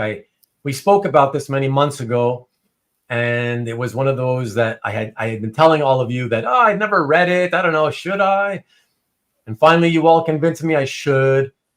Oh, God. It was like pulling teeth. Honestly, I don't get it. I'm sorry, I don't get it. I love the cartooning. Don't get me wrong. I love the cartooning. It took me this long to figure out which one it was going to be. Love the cartooning. I was just like, I couldn't even read anywhere near the whole thing. I got it in like the smaller trades. I think it was like pulling teeth to get past the first trade into the second one. I was like, I don't get what's so good about this. To me, it's like, it's more for kids. I don't know. But anyways, let's take a look, because this is about the art. I love the art and I love the character visually anyways. Just not a fan of reading it, but here we go. Let's check this out. Lovely little bone. So I think the first 2 trades are good. After that, I don't know. I know what you're saying, Ruben. You do? Yeah. Okay. But I think the first 2 are so good. There's so many like nice visual gags, and the cartooning is so damn good. This was a specialty piece in the 20th anniversary edition, which had, for the very first time, I think, the entire book, like the entire full bone storyline in one book. It came with some pewter kind of action figures, and like a DVD and this. And so he did 50 of these. They're all hand done. They all look fairly similar. Right. And then he had his colorist do the watercolor over top. So I have one. Our friend Jeff has maybe 2 or 3 of these. Oh, and I've looked at his to see what the nuance differences are, and it's really interesting just to see how they're very similar, but also just a little bit nuanced. But it's just a really nice piece to look at. It's fairly small, but it's really nice. Yeah, I mean, look, a lot of people love it. Alberto Karen, #1 Marvel fan. Yeah, me too. I mean, it looks, like I said, for me, it's just the story. I just couldn't get into it. But I love the cartooning style. It's fabulous. It's a beautiful piece. And so, is this to say that you got this you had to get it the year it came out, because otherwise it would sell out quickly? Yeah, they only produced, I guess, 50 of these books, right? These 20th anniversary things. Yeah, that's why it's signed and numbered 42 of 50, right? Yeah, so they only did, and I guess he was at Fan Expo one year, and I just bought it. I wanted to sketch from him, but he wasn't sketching. And then when I saw this, I was like, oh my God, there's an actual piece. And I've seen his rough sketches at conventions. They're really, really quickly. He ended up doing one for me, and I've sold it since, because this is the piece that you want in the end. Like this was like a nice, and I don't believe he's selling anything. Like it's really hard to get any pieces from him. Right. A friend that's a big fan of his got like a promo piece, but anything from the actual series, I don't think he's selling. No covers, no interiors, nothing. Yeah, I've never seen any, so I would assume he kept it all. You know. Yeah. He may have donated it to very much like Bill Watterson. I would have said either he kept it all or kept it all and then donated it to some, library, university, whatever. Mm-hmm. Yeah. Because if I'm not mistaken, Bone, that whole thing started in like 91, right? Something like that. Yeah. Well, that's just, it's in the 90s for sure. Yeah. That's and then he went from like one publisher, the self-publishing cartoon books, and then he went to Image, and then he went back to cartoon books, and then he eventually ended up with Scholastics, and then it just became like even bigger than it was, whatever it was before. That was fantastic. Great he to see good. He had that success. That's awesome. Okay, perfect. That's fun to see that piece. So the next piece, everybody, let's move on and check out another example of Batman White Knight, Sean Gordon Murphy. When I was collecting White Knight, I wanted to get as many key pieces as possible. And this was a key piece in the book where, do I have to say spoiler? Well, you can see what happens. I mean, yeah, you can say it at this point if they haven't. He's gonna give us a spoiler, everybody. So if you haven't read it and you've intended to read it, just block your ears for about 10 seconds, okay? Yeah, 5, 4, 3, 2. This is the death of Alfred. So in the storyline, Bruce comes back home after a building falling on him, essentially. Like it's a collapsed building, so he's barely functioning. And so Alfred sacrifices himself to spare his life. And this is the moment that Bruce wakes up and notices it, and obviously is very mournful. And what's great about this piece too is that little note that's on the bottom, like the bottom right. That is what launches the next series. Shut up, Alberto. That's amazing. Yeah, I like the thing that always got me on this page is as soon as I look at it, my eyes go to the Bruce image, his posture on the bottom panel. Mm-hmm. Just the shoulders up like that. Just the feeling of tenseness of suddenly realizing that the man who's basically your dad all these years is not there anymore. Yeah, I love how Alfred is just kind of slumped over too. Like there's a lot of nice like bits. The reflection, like because the floor is kind of a bit of a glossy floor, you can see a bit of that reflection happening in there. I love the shadow of the hand on his chest in that first panel. Like there's a lot of just wonderful. Oh yeah, I love that too. Yeah. And it's funny, you see his own hand shadow on the first panel, and then the shadow is on the actual hand, on the back of the actual hand on the next panel. It's really cool. As David says, so beautifully detailed. Yeah, I'm not a DC guy, but I just love Murphy's art, and I love the story. And that's one thing that's my portfolio now is it feels way too DC. It's very Batman. There's a lot of Batman stuff in there, but it's mainly because of Murphy and because I'm more of a Marvel guy. Yeah. Rick, I suppose any one of the many women that seems to go in and out of his apartment or in and out of his life would be making the PB&J sandwiches for him now. Who else is it going to be? I don't know. It's a good question. They should make maybe they should make a whole entire Black Label miniseries just about and who will make the Bruce's PB&J. It's definitely an issue. It's worth an issue. Yeah, for sure. Good night, honey. Have a good night. See you later. Eric waved bye-bye. I did. I got both hands. both hands. It's a double bye-bye wave. All right. So that was cool. from there, we're going to jump right back in to another JCS, baby.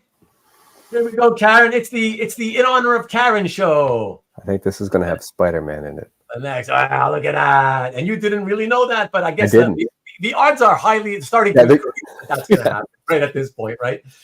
Yeah, everybody, let's take a look at this one. Cool.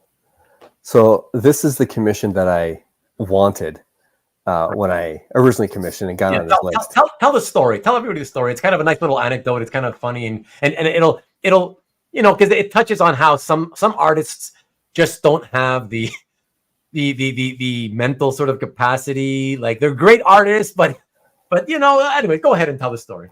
So I got onto his list.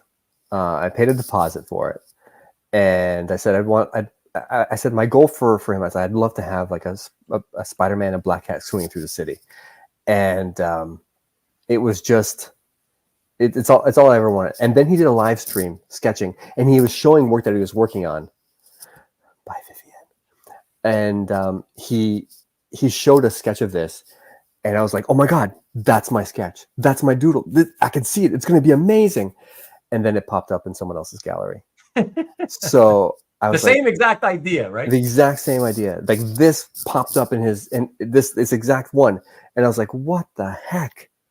So I reached out to that guy and he's like, yeah, no, I just got on his commission list. And I was like, oh man, I wanted the same thing. I said, when you commissioned this, what did you tell him? He goes, oh, I just wanted Black Cat and Spider-Man.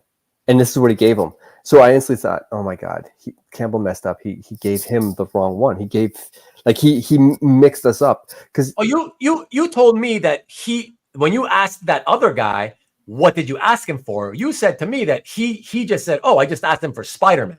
No, he just asked him for Spider-Man. That's it. Right. Yeah, he just wanted to. Right. He just wanted to, and then this is what he got. But he got Spider-Man and Black Cat, which clearly means it was clear he had drawn yours, but then mixed it up and sent it to that guy as his commission. Yeah. Right. But fortunately for me, that guy put it up a year later, and I was able to get it. That's awesome. Serendipity, my friend. Yeah, and it is. This is 11/17. Yeah. But yeah. So, but because that other guy got this commission, I was like, well, I guess I should get something new, especially after I bought it off of him when he put it up. So to me, I feel like I got my commission in a way. But since I was still on his list, I asked Campbell if I could have an alt one. And it was essentially, my idea was Black Cat caught in Spider-Man's web with Spider-Man worked in somehow. Right. And that commission went to somebody. He used it as a cover. He showed it to Marvel, and Marvel thought it was too risque. So then he changed Spider-Man from being right side up to upside down. He made that a cover and sold it to somebody else. So I was like, what the hell? And then I gave him another idea, and I was like, that. Then our friend was like, you got to stop giving Campbell ideas. Stop giving him ideas. Exactly. You're improving every other commissioner's collections. And I'm getting nothing. That's awesome. So Marcus, I did indeed change her angle because I needed something, to do a close-up to fit in that narrow space on the right-hand side of the slide. And I figured, okay, I'd like to make a slightly larger close-up of Black Cat, but also show you guys as much of her figure as I could. So I had to straighten the body so that I can show. I did that for your benefit, my friend, not for me. You can see her at the proper angle on the left hand, the actual commission. You see? But this way you get to see a little bit better close-ups of the Spidey and Black Cat piece as well. So, yes. Number one Marvel fan. Every Campbell that you'll see tonight is 11/17, except for one. Then there's one that's in the tall sketchbook. So that one is like 9.5 by 22, 24, 25, something like that. They're thin and tall. No, we'll see that one. It's coming soon. Okay. All right. But before we see that one, let us take a look at some Jim Lee, shall we? Oh. Why not? Sure. Okay, here we go. I don't know what. This one. So this was a birthday present. So when I turned 30, my wife. Birthday present, everybody. Imagine. Birthday present. Jim Lee, Superman page, birthday present. That's a wife right there. That's a nice gal. um, it, I had just purchased my first piece, and I think my wife was like, "Ugh, he got himself something. This might not mean as much, but it meant just as much because one, she's the one who thought of this. I didn't love the Superman story, and the only parts that I did love were him and the priest interactions. Yeah, I thought cool. I thought that they were really interesting. So my wife gets lucky all the time. Like she just always finds something really nice. And even though I might like hypothetically, if I was buying something, she would just get something that was similar, but somehow guess correctly without me saying anything. And this is one of those cases. It happened again this Christmas. And she just gets lucky, not with art, but with something else. And so she got friends to chip in and help out, and she got this framed. And yeah, I only have 2 pieces that were ever framed, and this is one of them. And it's only ever framed because she's the one who framed it. Oh, that's cool. That's an awesome wife. Like I said, that's really, really cool. Yeah. Hoarders, listen, Scott, you're making us feel sad, but you bought yourself some socks for your birthday. The buying for yourself for your own birthday, that's not a big deal, but you could have at least bought yourself comics or artwork. You don't have to rely on just getting yourself a pair of socks. Come on, man. You got to leave that to that's what like the little children in your life get, because that's all they can afford. They're the ones who get you the socks. But yeah, no, a great. He says, I needed them though. Listen, if you need the socks, it's the best gift ever, man. Exactly, and they were nice alpaca socks. Hey, now you're convincing us. That's one of the best gifts, better than art. Forget the art. Maybe next year that's what I got to do. I got to get myself some alpaca socks. We all got to buy ourselves some nice alpaca socks. That's pretty awesome.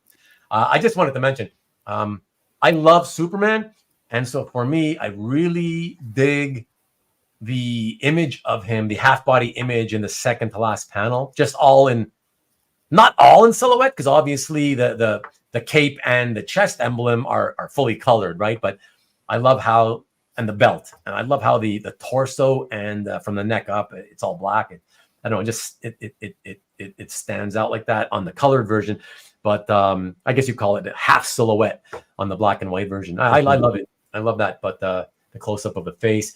Close-up, it's funny. I don't know if you see it, but the close-up of his face in the last panel, it made me look, it made me think of like, oh, what's going on here? It's like Jim Lee doing a kind of a Frank Miller thing. I don't know if you see that, but I kind of see a bit of a Frank Miller-esque, Frank Miller, Klaus Janson-esque type face there. I don't know. Maybe something. I just to the last comment, I do like the black and white better. I think that second panel, that stoic face, works so much better in the black and white. I love seeing the detail in the background. Like you don't see the detail in the background on that last panel and the third panel with the church. You don't really see anything, so it's really nice to see. The inking on this, like Scott Williams is just a rock star. It's beautifully. Oh yeah, for sure. Just beautiful to look at. Oh, for sure. No, he's amazing. Yeah, so fantastic, really, really cool page. And again, what a gift! What a cool thing to get as a gift. Wow, I know. That's pretty awesome. So excellent. All right. So that takes care of part of the Jim Lee portion of our show, ladies and gents. There will be more. Yeah. But before, what? I do have collector repeats. Yes, but that's okay because it's great stuff. So, okay. So the next piece we're going to see, everybody, as we continue this J. Scott Campbell show dedicated to Karen. Here's this next piece, everybody. This is a lovely one. Check this out. This is the tall sketchbook one. This is the tall sketchbook piece. Yeah. Love it. And I was so happy that I got to see it in person there last September. You did. Yeah. This is not one that I bring to the shows often just because of the size of it. I remember seeing this black cat and thinking, this is the best black cat he's ever done. And so It was offered. Okay, this is another one. This one was offered to me while I was waiting for my commission, and it was after I had purchased the Black Cat and Spider-Man swinging through the city, and so this one here was just I should have bought it when it was offered to me, because when it was offered to me the second time, the price jumped. Of course. Hey, Maki Poo Poo. Sorry, and Maki Poo Poo wanted you to know that the last page was a super page. It definitely was. Literally a super page. Yes.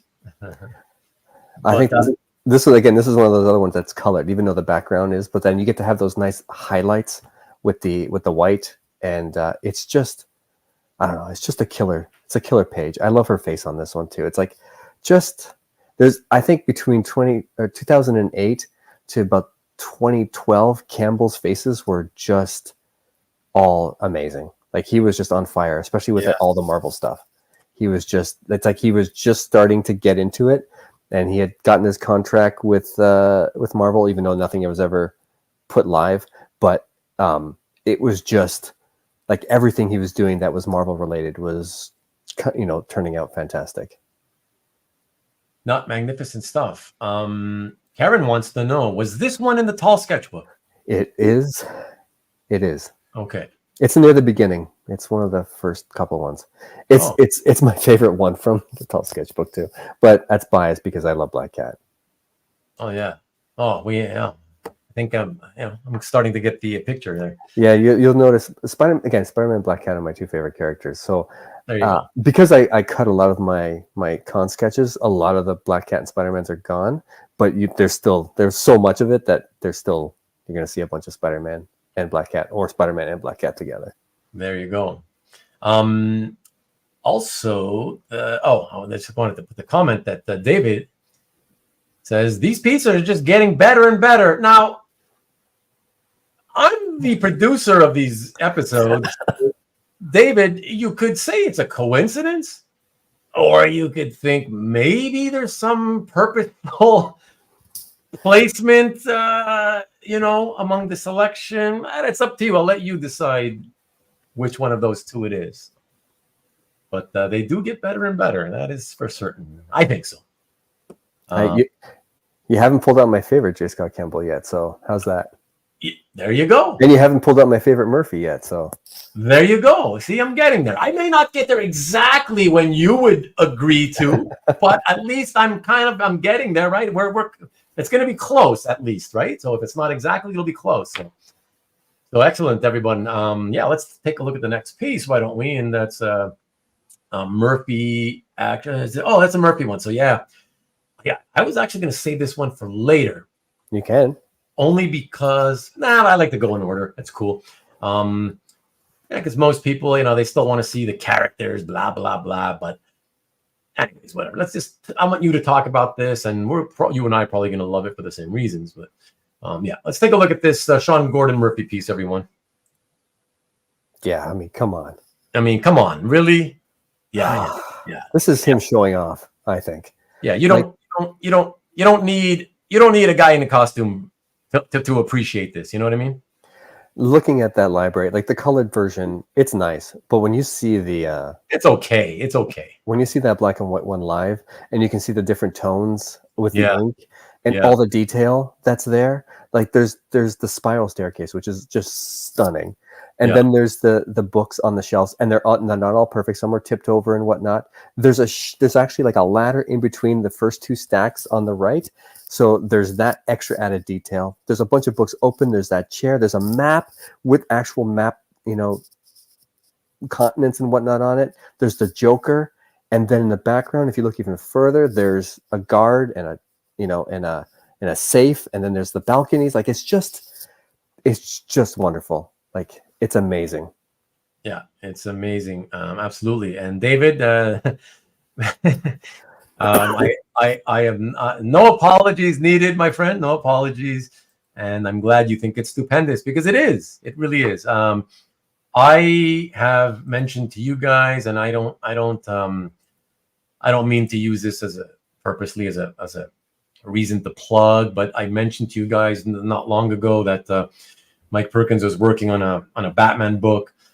And he recently showed me some more pages, and I'm honestly blown away by the backgrounds, all the unbelievable work he's doing on the backgrounds of every panel, more so than anything else in the book. It's the buildings, the interior design of the interior of building, like amazing. I just love a great background, and this is why when I saw you had this in your collection, I was like, yeah, I love it. I can appreciate that kind of stuff, because that's illustration and art for the sake of it, right? Not you clearly you're not buying it because, oh, I'm a Batman fan, It's just appreciating the technique.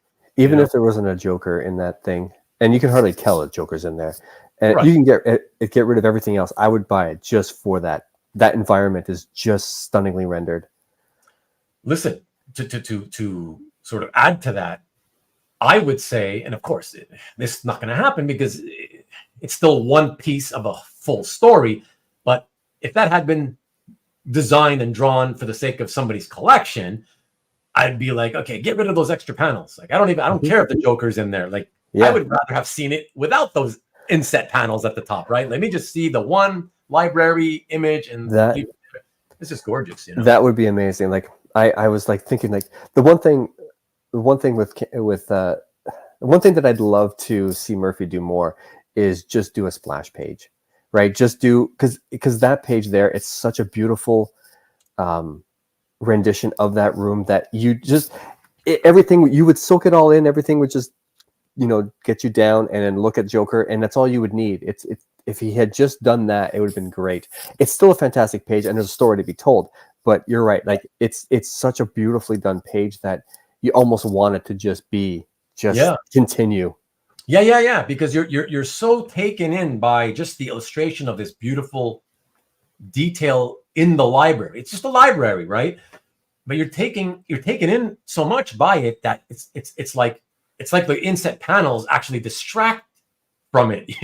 They're actually acting as a distractor to, like, it's like I wish I could push them let me push them up a bit, like, so I can see what's underneath them. Yeah. See the rest of the library.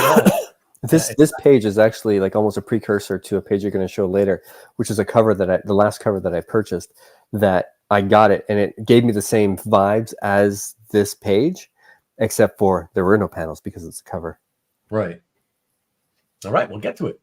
All right, everybody. So we will move on to the next piece, and this next piece is actually by an artist we have not seen tonight, and I love this guy's very stylized approach to art. I've been a fan since the beginning, although I will say that looking back at some of his early stuff makes me cringe, because he got so much better. But yeah, let's take a look at that. And the subject matter, of course, will be familiar to all of you, at least from the last couple hour and a half or so. Yeah, this is an apology again if you don't love DC. I don't love DC that much. I like Batman as a character. No, this is not. This is it's not. No. Oh, I thought that's what you were thinking. Oh my god. Okay, now I got to figure out who you were thinking of. Let's show this one. Okay. No, it's Marvel, and now I got to figure out. Okay, so this is the one that I thought you were going to share, but okay. But I thought, but the way that you were going, I thought you were going the other way. Okay, I got it now. Let's take a look. Here we go. There's Miss Black Cat and Spider-Man. Yeah, Black Cat and Spidey again by Jay Lee. Really, really, really cool. Tell us a little bit about this one, man. I love his new style. Like his, as you were saying, his previous. I know there's a lot of people who love his like 90s and work. I just find it. I just think where he's at now, it's just so much more interesting. Yeah, I love, like, there's a creepiness to this that I just love. Like, Spider-Man's creepy. I asked him as a commission, and he was going to do it at the show, but he didn't get it done in time, so he took it home and mailed it to me afterwards. It's one of those great stories. Oh, that's awesome. And I love this. As soon as I saw this, I wanted him. Sorry for my alarm. As soon as I saw this, I wanted him to, like, basically he needs to do a Spider-Man book now, or a Black Cat book. Like, I love everything about the way that Black Cat looks on this. I love her face. I love how he did the fur that's coming off of her. It's just like, I want him to do another one.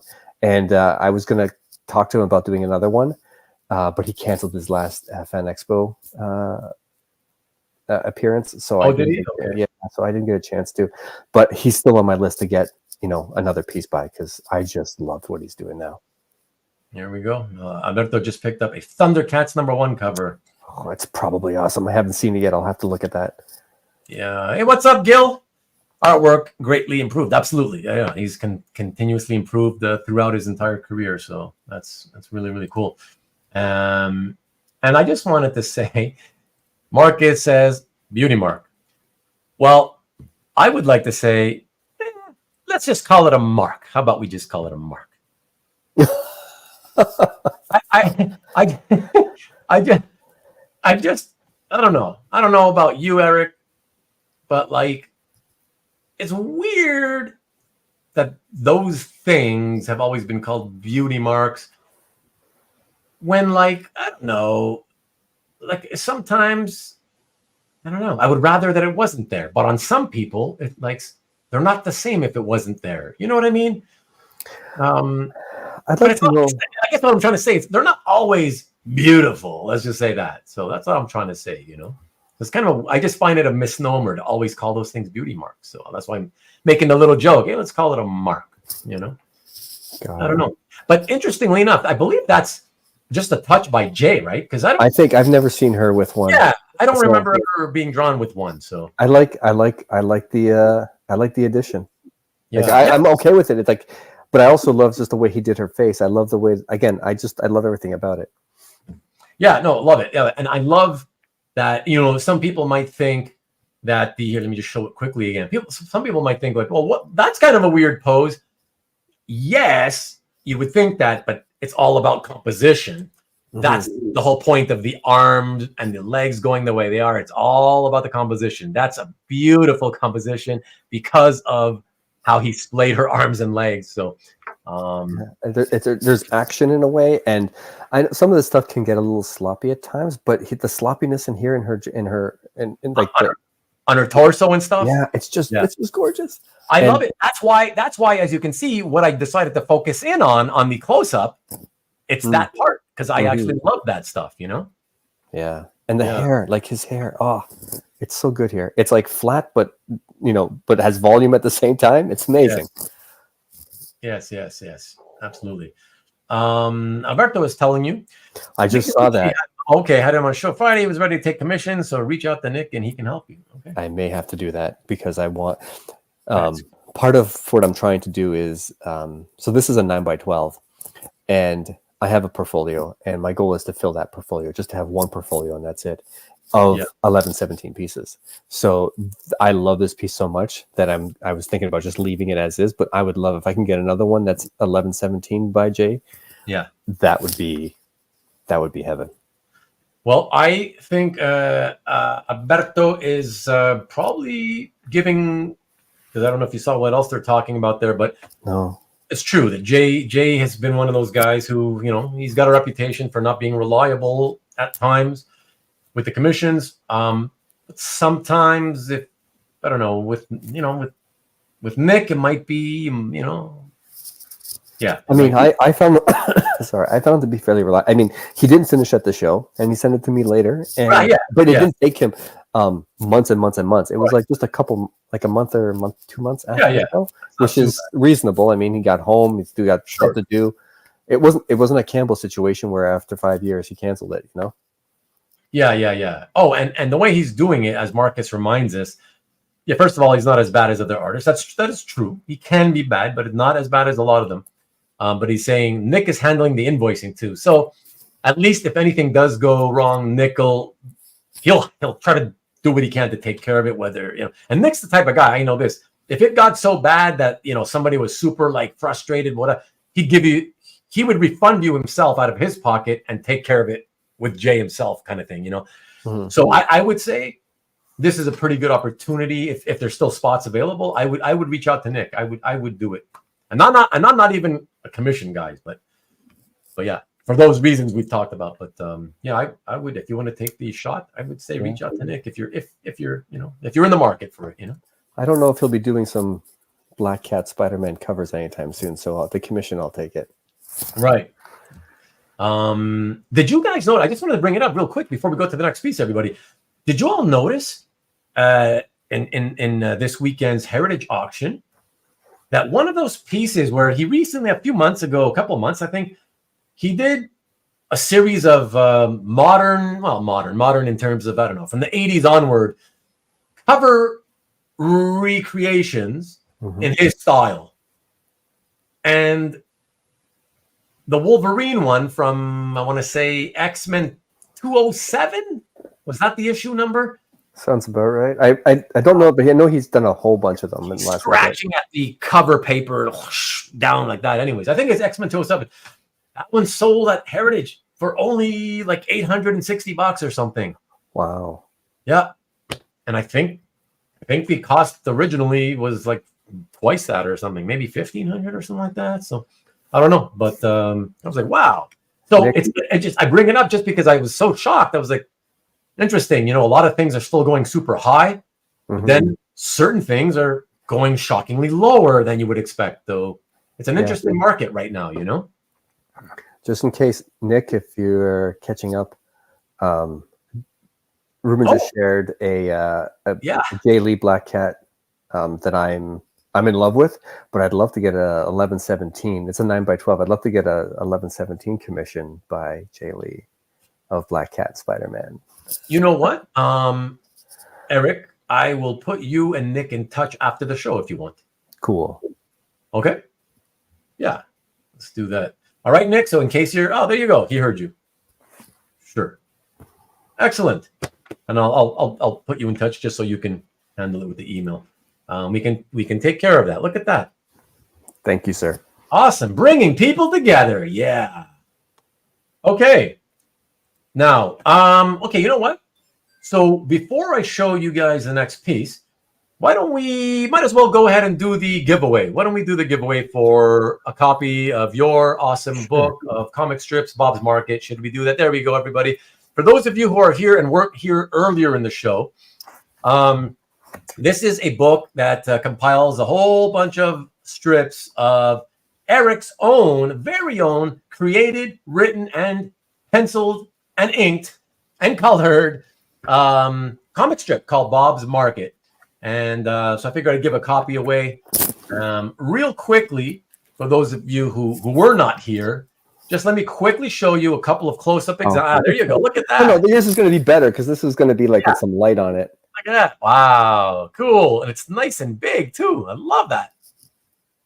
Very nice. Wow. Okay. Should I show it now? Go for it. Okay. It's not working.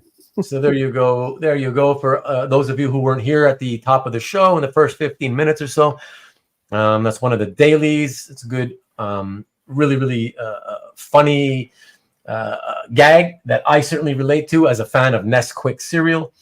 And we also showed this Sunday, which is also a very, very cutesy, and then funny gag again. And that's Bob right there. It's called Bob's Market. Bob is the main character who works at a supermarket. And on this strip, he is going out on a date with Helga, the butcher, at the shop that he works at.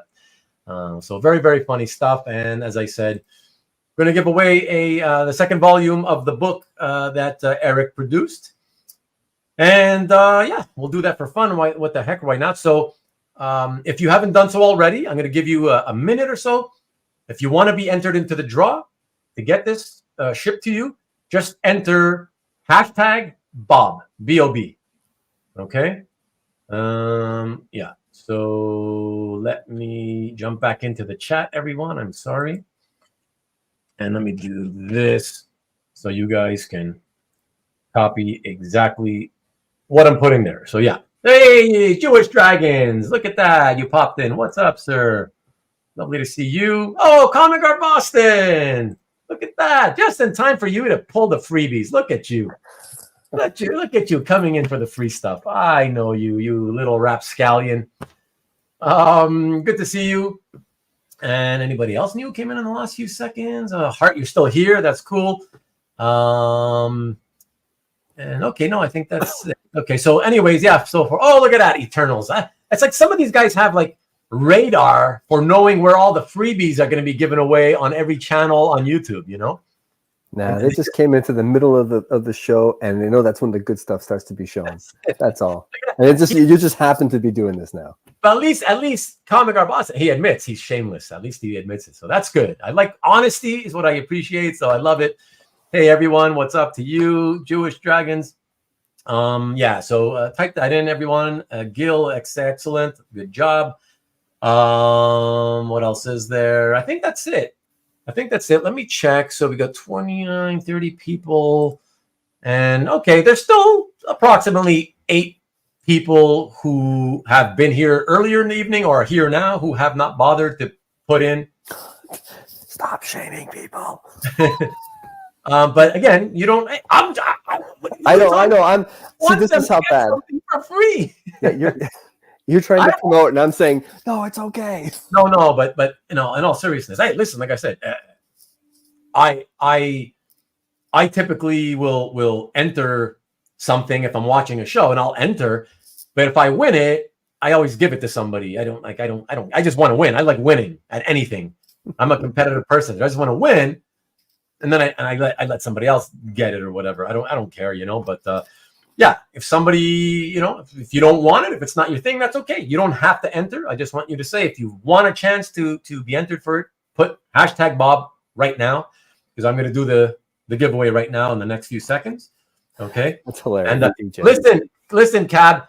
I just so you know, Mr. Comigar Boston, just so you know, I just found out about Eric's strip this week, and even I was so in love with it. The first thing that came to my mind was, ooh, I wonder if he might sell me one of these, But because I know he's not even bothered to promote the book itself, I felt bad. I felt like, no, he's too attached to this stuff. He probably hasn't sold this. So if he's not selling his books, of course he's not going to be selling his originals. That's my assumption.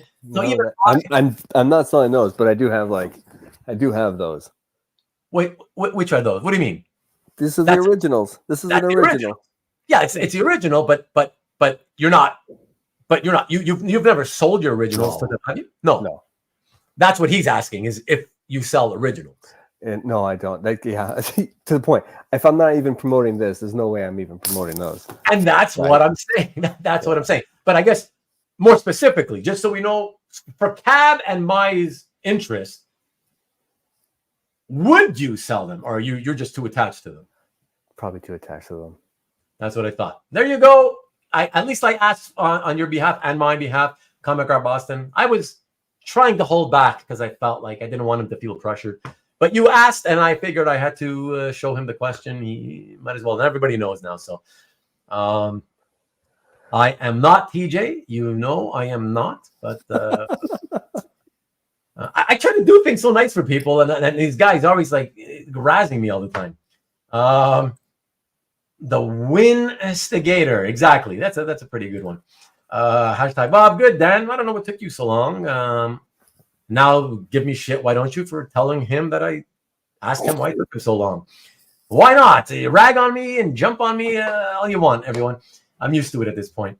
Good night, honey. So you're very welcome. You're very welcome. And can you purchase the book? Sure. No, you can't on Amazon, but I can tell you, you know what? I can tell you in the description right here below. If you go to, there's 3 links for Eric, right? One is his CAF gallery, one is his Instagram, and one is for his personal website, where you could see all his work, what he does for a living, and as well as his doodles, his sketches that he does for fun. And at that link, I put that link specifically so that when you scroll on that direct page, right to the bottom of the page, that's where you see the information about the book. And it basically says, get in touch with me. So you'll be emailing Eric and he can tell you all the info on how you can get it done. Okay. Yeah. So there you go. And no, never apologize. No, never apologize. That's fine. Eric, you have a nice collection of artwork. Thank you. And there you go. And that's nice noted. No worries. Okay. Excellent. All right, everybody. So that's enough. Yes. His younger daughter is also an artist as well. Nice. So yeah, very cool.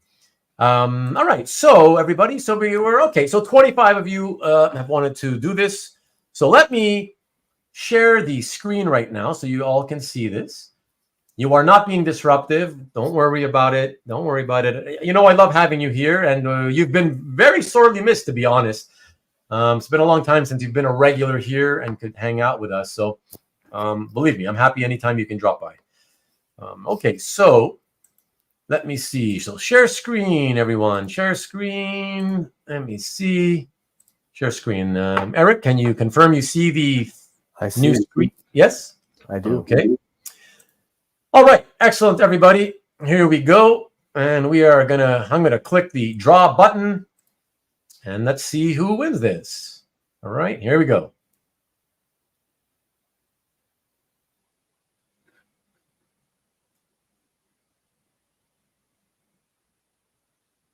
Yay! Tom McDonald in Chicago. Cool.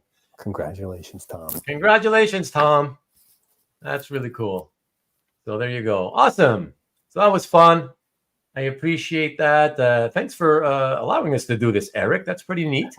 Thank you for doing what I don't do, which is promote what I do. That's okay. It's cool. Yeah, man, it's my pleasure. You deserve more, the more attention for your work on that. I think so. So, there you go. Look at all the congrats to Tom. Congrats. It will arrive after the thaw. Exactly. Everything's grounded. All planes. Yeah, no worries. I try to. Why not? Figure it's for fun. There you go. So there you go. Congrats. That looks like a really fun strip. Yeah, for sure. Yeah, check it out. Like I said, check out the link. Check out the link that I put down below and read a little bit about it if you want.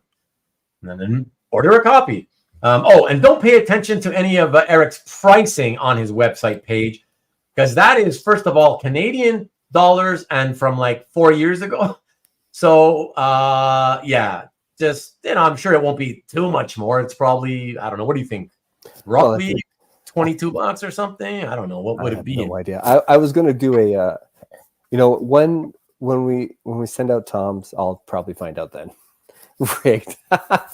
There you go. It's always rigged if you don't win. See, these guys, yeah, exactly. They're always suspicious of something. Everything's a conspiracy. But congrats, I hope you enjoy it. I know that there's at least a couple in there that'll make you laugh. Oh, I'm sure. So this has probably been explained earlier in the show, but it seems to me that Eric should look for a publisher. I know. Yes.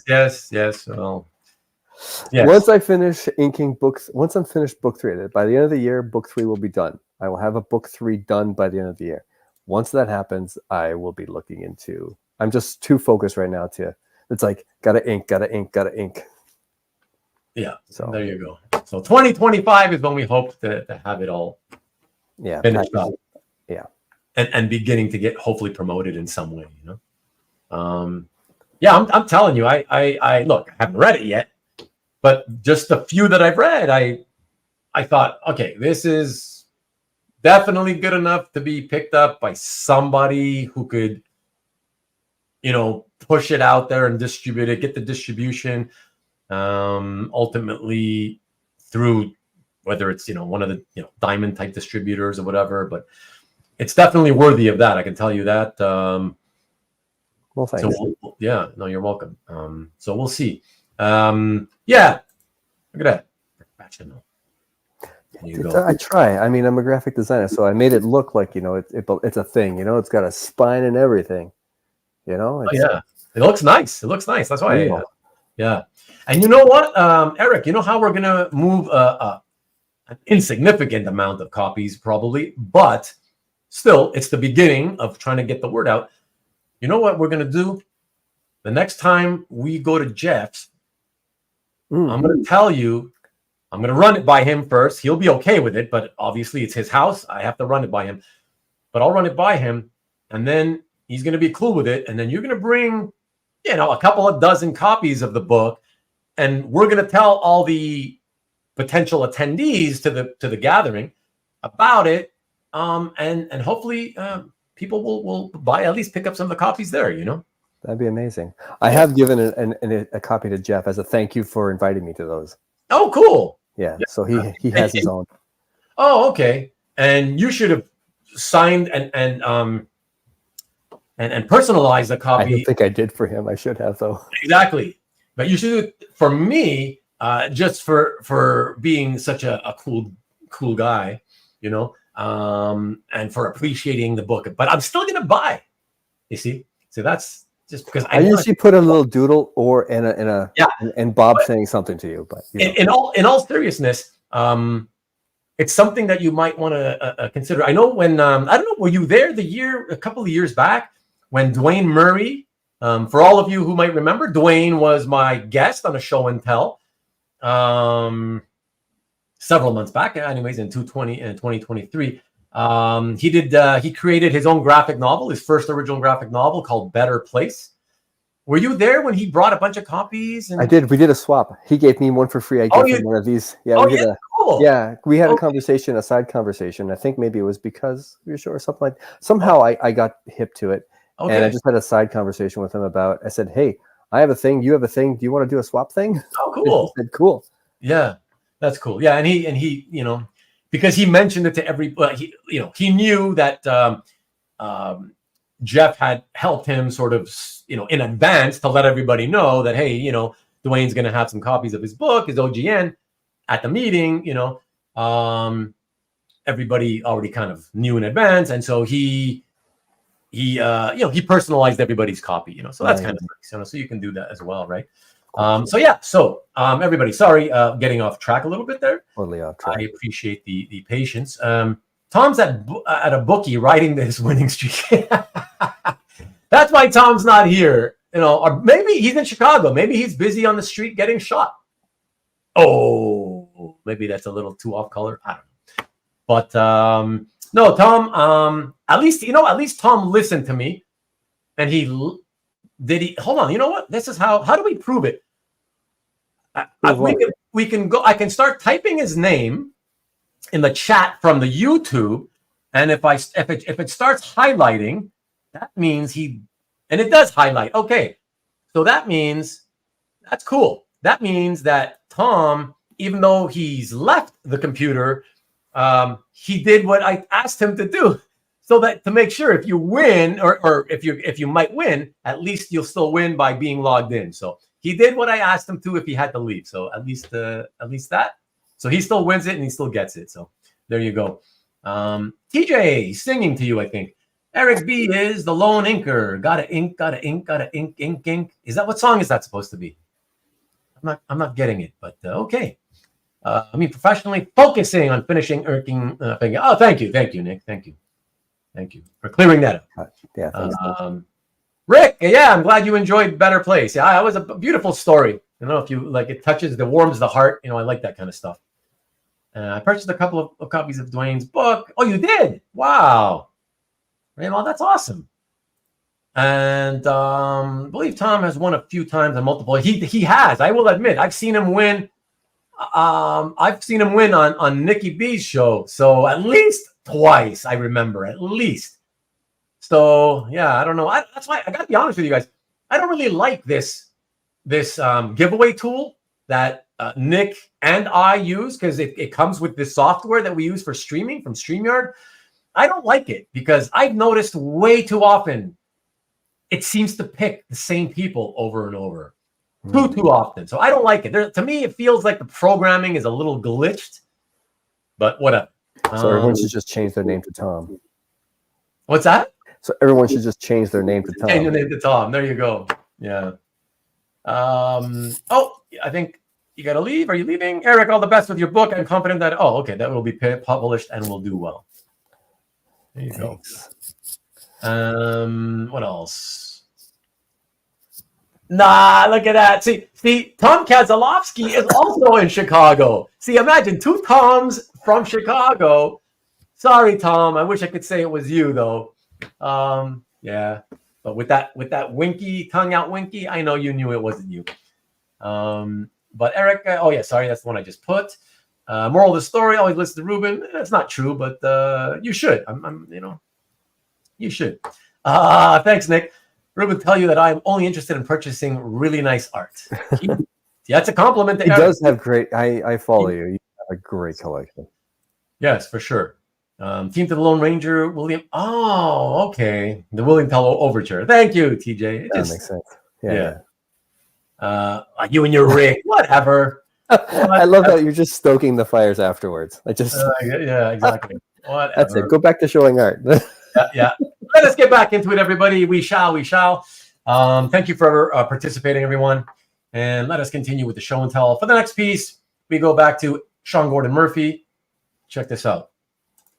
This one is, ooh, I love this one. Yeah, I know you do. I know I do. It's a montage splash page, everyone, in case you don't know how to properly refer to this. Yeah, it's the origin of the Joker, according to Sean Murphy in his White Knight universe. This was from the Metropolis show. When I had mentioned earlier that there was multiple pieces that I was really interested in. This was the number one piece. As soon as I saw this, I was like, this is the one I need to have. And I was there was another page that was sold previously, and I didn't know. I scrambled like crazy to make sure I got this page. This is one of those few times that I saw a page and said, "That's mine. I don't care. That's mine." And I was able to make it happen. It's only really happened in like 2 or 3 times in my collecting, but this one was like, as soon as I saw it, I needed to have it. I love the simplicity of the Joker and how it's like all happy, and then how it gets darker and darker as he, gets into madness.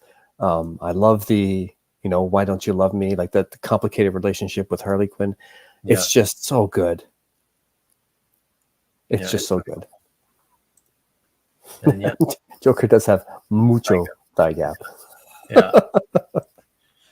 Yeah. No, it's lovely. And it's cool. I like the fact that when I hear those stories of, collectors sort of seeing it and then, oh my God, that one's instantaneously the one I want. I know it. And when you're able to get it, it's awesome. It's just a great feeling. It doesn't happen. I don't know if it happens. Maybe it happens to people a lot. For me, that's not. But it's not a common occurrence for you, right? No. I usually do not get what I'm going for. Clearly, I ask Campbell for something, it goes to somebody else. Yeah, so right. all of your J. Scott Campbell ideas go to other people, and you get nothing. Yeah, exactly. So this was one of those rare moments where I was like, oh my God. And then it was one of those things too, because they were having the show and COVID, I think they leave it in case people want to come see the exhibition live. I said, okay, fine, you can hold on to it. But the whole time I'm like, no, but I want it now. So when I finally got it here, I was stoked. Oh, I can imagine. It's in the permanent collection. Oh, excellent. Cool. All right, so everybody will move on to the next piece, and the next piece is for in honor of Karen again. Karen, are you still there? You didn't say goodnight, so I'm assuming you're still there, at least listening, if not watching. So get back to the computer screen and check this out. Yeah. So this is pretty cool. And was this was just a relaunched series of Danger Girl or a miniseries? So Campbell did the first series, the first 7 issues, and that's it. After that, he kind of farmed it out to he would give story plots, but someone else would write it. Andy Hartnell would write it, and then they'd have somebody else draw it. And so this started off as I think Revolver was the second or third or maybe third series after the main series. I think there was something afterwards, and then there was this, and then there may have been one afterwards. This started off as a commission. This was a commission just for a cover, and then when he so when he actually did the series, when the series back up again, he decided to use it as a cover. Oh, cool. Good night, Nick. Thank you for the support as always. Good night, Nick. When you say that it was a commission, do you mean a commission for somebody? Yes, a good friend of mine who somehow managed to get so many different Campbells earlier on. In fact, the tall black cat that I have, he owned that one too. So this was my second piece that I picked up from him. But actually, he had sold that black cat to somebody else, and I got it from that second person. That's why it cost more by the time I got it.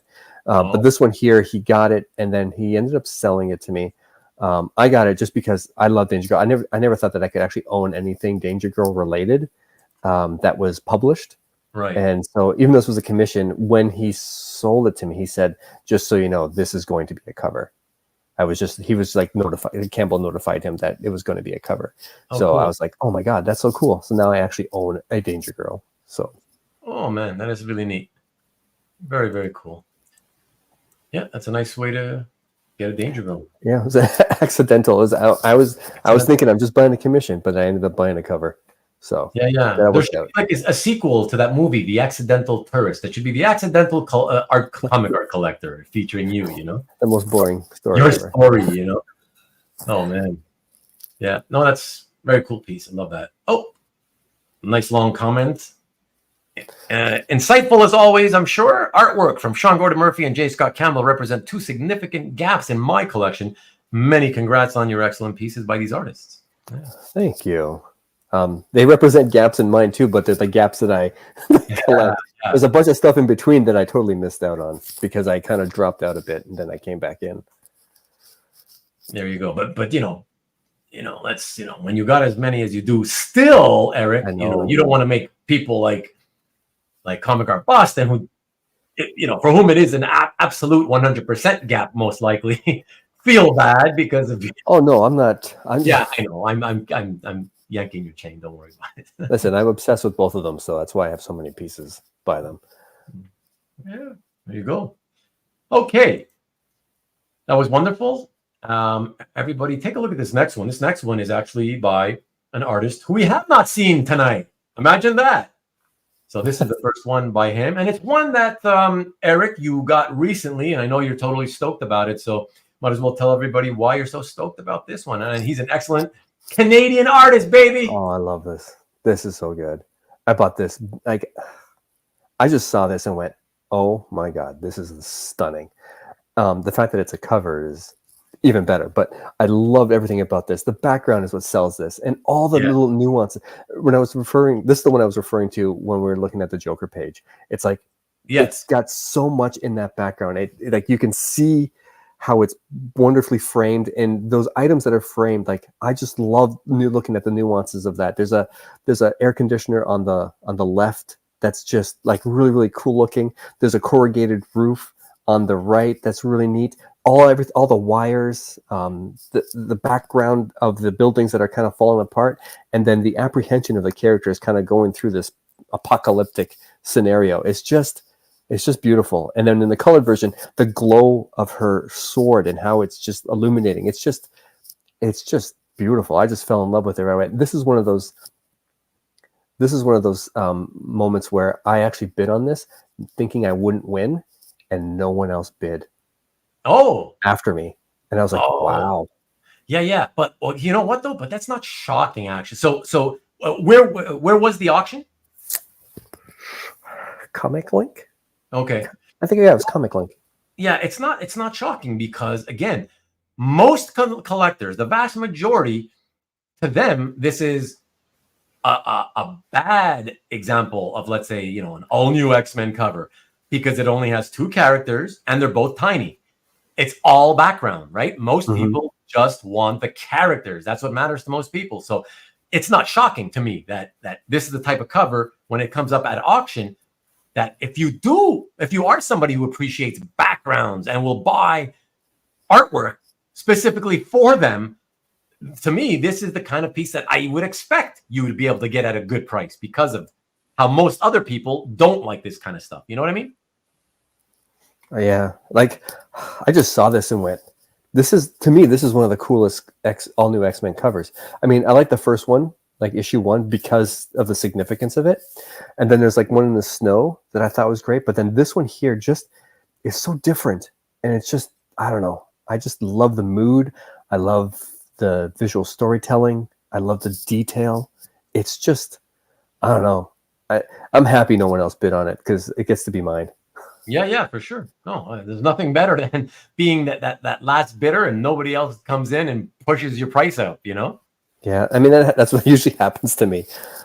Even though it might look like I've got some like significant or like some pricier pieces, I generally lose on everything, and so I'm whenever I get something like this that squeaks by, I get lucky. I just feel like I got lucky, and I'm really happy with it because a Stuart Immonen cover has been one that I've been wanting for a very long time. Excellent. So you also check off a box. I check off a box, and it was one of my top 3 that he did in the series. So I win. An even better box to check off. Yeah. It's a bold box. Yeah, it's a bold check mark. There you go. That's fantastic. Yeah, there's nothing better. What more can you want than that? Reminds me of the Judge Dredd Block Wars. I can't agree only because I don't read Judge Dredd, Rick. But I take your word for it for sure. Awesome cover. There you go. And Maki Pupu also says very nice. Yeah. No, it's great. I love it. I know. I love backgrounds. Attention to detail with backgrounds to me is a huge thing, and it always has been. So, and I also will buy pages because I can't resist the backgrounds. It's hard. Yeah. Yep. So. That's it. Not all of us. We're in the minority, but yeah, I love it. So I'm glad that you appreciate something like that, And Comic Art Boston, look at that. It says, Eric, it isn't luck. Good things happen to good people. Look, you're very kind. You're very kind. That's nice. Easy, are you Canadian? Are you sure it's Boston? I'm sure you're not Canadian. It's not Burlington or there's an American Burlington. Dang. That's so funny. Always go for DWJ pages with backgrounds. Oh, yeah. I would love one of those. Yeah. Excellent. Okay, everybody, let us move on to the next piece. And from Stuart, excuse me. Oh, sorry. One from Stuart to another Canadian? No. I feel like there's less and less backgrounds and covers. Well, and interiors. It's true. And honestly, and I know a lot of the covers I have from Campbell don't have backgrounds, and that does bug me. But one of the reasons I love Campbell and one of the reasons I love Sean Gordon Murphy is that when they did their interiors and their original covers from original runs, it was a lot of detail for those backgrounds, and I appreciated that. Right. And same with Stuart Immonen. I loved all of New X-Men because he wasn't shy of backgrounds. Like he just put the work in, and I love that. Yes. Well, Comic Art Boston says that Ruben will share more with you about me. Listen, you're a very private individual, Cab. So I don't know what you would expect me to share about you because I don't tell anybody basically anything about you since you're off the grid, so to speak. I tell people, oh, he's a wonderful man. I say those kinds of things about you, but I don't tell them specifics about anything. So, unfortunately, he says he's not Canadian. See, even he knows that being Canadian is awesome. Even though, he's not from there, but yeah, he knows. So why not? Cav, I almost posted how it reminded me of lovely, personal, personal chat. It's okay, Ruben. For Eric. Oh, yeah, okay, no worries. It's all up. As long as you're the one who's saying it. That's fine then. You're saying it, so it's official. Okay. Thank you, sir. Thank you. All right, everyone. We'll go on to the next piece right after Hart says what he has to say. Ruben told me Cab is a player and a hip-hop DJ. Nice. Well, you're not supposed to tell everybody, though, Hart. Look at that. Even Maki Pupu knows. Canadians are awesome. He loves Canada. Look at that, man. But you're saying our next artist is not Canadian. No. Hart, what are you laughing at? What do you have the big shit-eating grin on your face for on that one? I'm not sure. Yes, okay, let's check out the next piece. And no, it is definitely an American artist. And his name is one that we've seen before tonight. You might be familiar with. Jimmy? No, it's not Jimmy. It's Sean Gordon Murphy. Okay. All right. This is really nice. This was my second cover. And I planned on only getting one cover by Sean Gordon Murphy, and I ended up getting 3. So this is the second one. Love the blacks on the side. This was like a variant covers for Curse. So Sean's plan was to do 2 covers. One was based on the main storyline, and the other one was focusing on individual characters.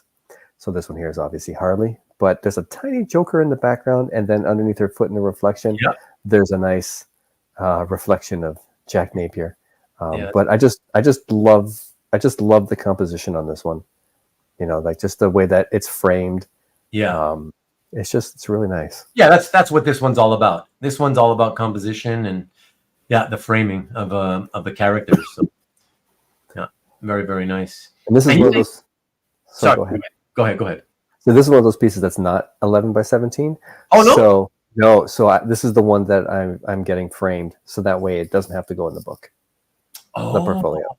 So how big is it? Do you know? I don't know. He just made all of the curse covers smaller for some reason. He's been working a little bit smaller lately. It's more like 9 by 12. Oh, interesting. Wow. Like wow, that's interesting. I did not know that he did some of his published covers that small, like lower than 11 by 17. Yeah, and it was just mainly the ones for this run, and then during the last Batman series, he started off big, and then they slowly started to get a little bit smaller near the end. So so it became a trend. It wasn't just like some one-off cover like this. Essentially, his new style is generally they're a little bit smaller. Like he still puts some. This one isn't, but most of them are still on 11/17. They're just a little bit smaller. But this one here was cut down, so it's not on an 11/17. Which is why when you put in the portfolio, like the J. Lee, they just float around. So I want to take those out. Yeah, I get it.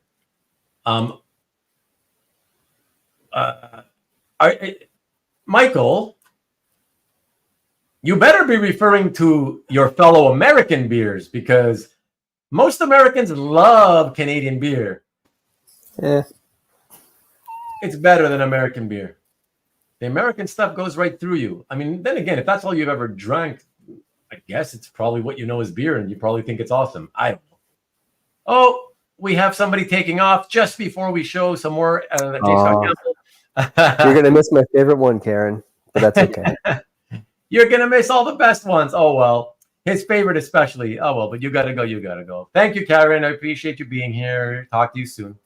Good night. If you want a sneak peek, Karen, just go look at the Gwen, and then you'll know which one's my favorite. Well, she'll catch it all. Whatever she misses, she'll catch the rest on rewind anyway. So she'll know. But sorry, I think I missed a couple of. Okay, let me see. This is a note to Cab, I guess. My real name is Aranga Devasarendra Stuart OEX. That's hilarious. Yes, exactly. You see, you know, your lie amounted to nothing, Marcus. He figured you out already because of you can't keep your lies straight. Good night, Karen. Moosehead. There you go. American beer puts out our bourbon, says Dan. Okay, we're the same guy. Just kidding. I watch too much John Candy. John Candy, there's a guy I miss a lot. I used to love John Candy. Wow. Uncle Buck is fantastic. Uncle Buck. Oh my God. Oh, the best. Uncle Buck. I could watch that over and over, and I have actually. So, night. The one with the umbrella in the rain. That's my favorite in your collection. Me too. Look at that. Honestly, we're saving that for later, so whatever. Karen, I mean, you've seen it at least. You've seen it, so there you go. You know, and listen, Karen, you know that by seeing it on his gallery, you're getting better views than you could see it here. Here, what you gain is stories behind the art. So, I'm happy to know that you checked out the collection already in the gallery. So there you go. Have a good night. So let me see. So yes, let's see Eric's favorite. Very sad. John Kenny left us. He's Canadian. Yes, he is. Okay, no, let's just move. So the next piece is there's another Canadian artist. Here we go. There we go. Let's see this one. There's only a handful of pieces left though, Cab. We'll try to speed it up because I do want to see if we can squeeze this in as a 3-hour show and close it at 11. So let's do it. This was my first cover. I got this for my 30th birthday. This is the piece that I got for myself. That as soon as my wife found out that I got this, thought that her plan for my 30th birthday was going to be like, you know, I just ruined it. But no, because I got a Steve McNiven piece, and then she got me a Jim Lee piece. I mean, come on, it's like a great way to Yeah. celebrate a 30th birthday. What a 30th birthday. Well, So this was the only other piece that I ever had framed, but I just took it out of the frame because I realized that when I got it framed, it wasn't in UV glass. So I didn't want to take any chances. So I've taken it out. And now it's in my portfolio. And I find that stuff in my portfolio, I actually get to look at. I actually get to see and look at the detail more than when it's hanging. Because I look at it, but I don't really soak in all the details. So this one here has beautiful detail in it. It's just gorgeous. Yeah. Comic Art Boston says, very, very nice. Your collection rocks. Thanks. Yes, it does. And yeah, number one Marvel fan loves this too. No, it's great. I love this piece.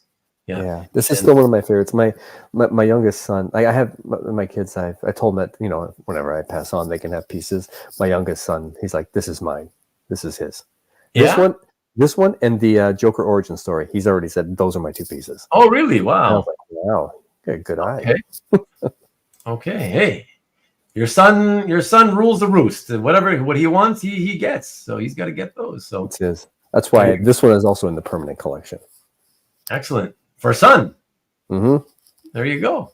That's generally why they're in there. If it says permanent collection, it's usually for one of the kids. Oh, that's cool.